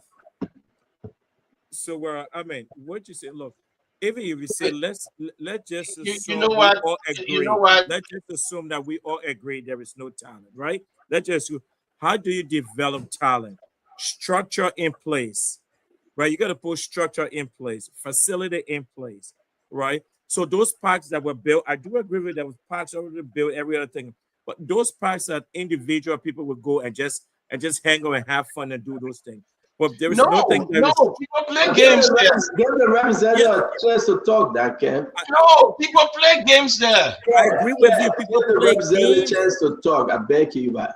Kev, I agree with you that people play games on those parks, those various parks. I was just there again. I watched a game they were playing on the parks, right? But we're talking about. I know that. We're talking about something that is structured that would. You said there is no talent, so let's assume I agree with your theory, right? So we need to put a structure in place that would develop the talent. So the question now is, what do we have in place? Right, I'm not even going back to what we have done right now. Let me give you an example. We will continue the discussion at another time. Yeah, thank you very much, Mr. Bia, Representative Bia Gibson. Thank you. My brother Kev Hassan, guys, while you leave us tonight, we want to appreciate you for being with us. We really do. But I will leave you with this. Brother Gibson sent me the flyer. I'm trying to put it on the chest can. Senator Koga is in. Is that North Dakota, right? Yes, North Dakota. In North Dakota, and he having a town hall. If you're around there, please stop by and listen to him. Gibson is heading there right now. As always, Representative, I want to say thank you very much for the good evening.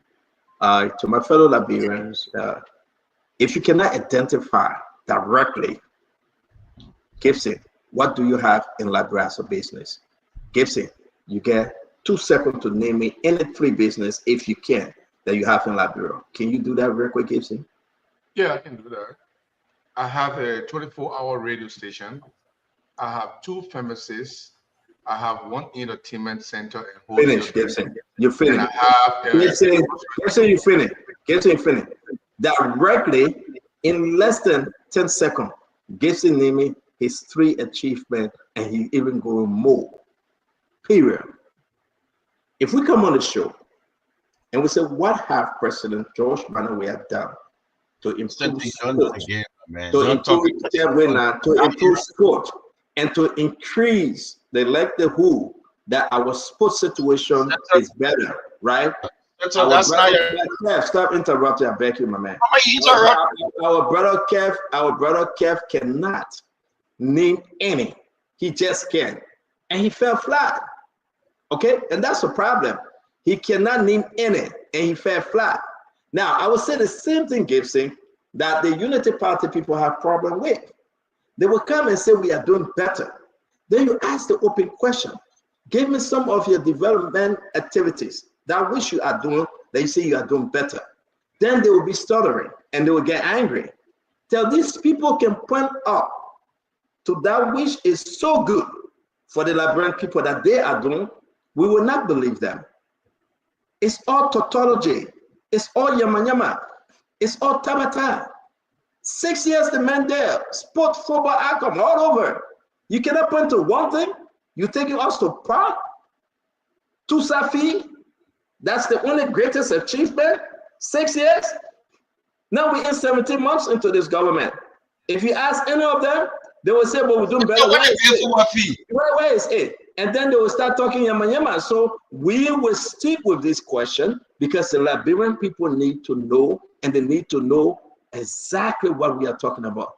What have you done? So you open the line, the people were telling you, and you close the line quickly. I want to say to you, my brother, Hassan. Yeah, you open the line, the people are telling you.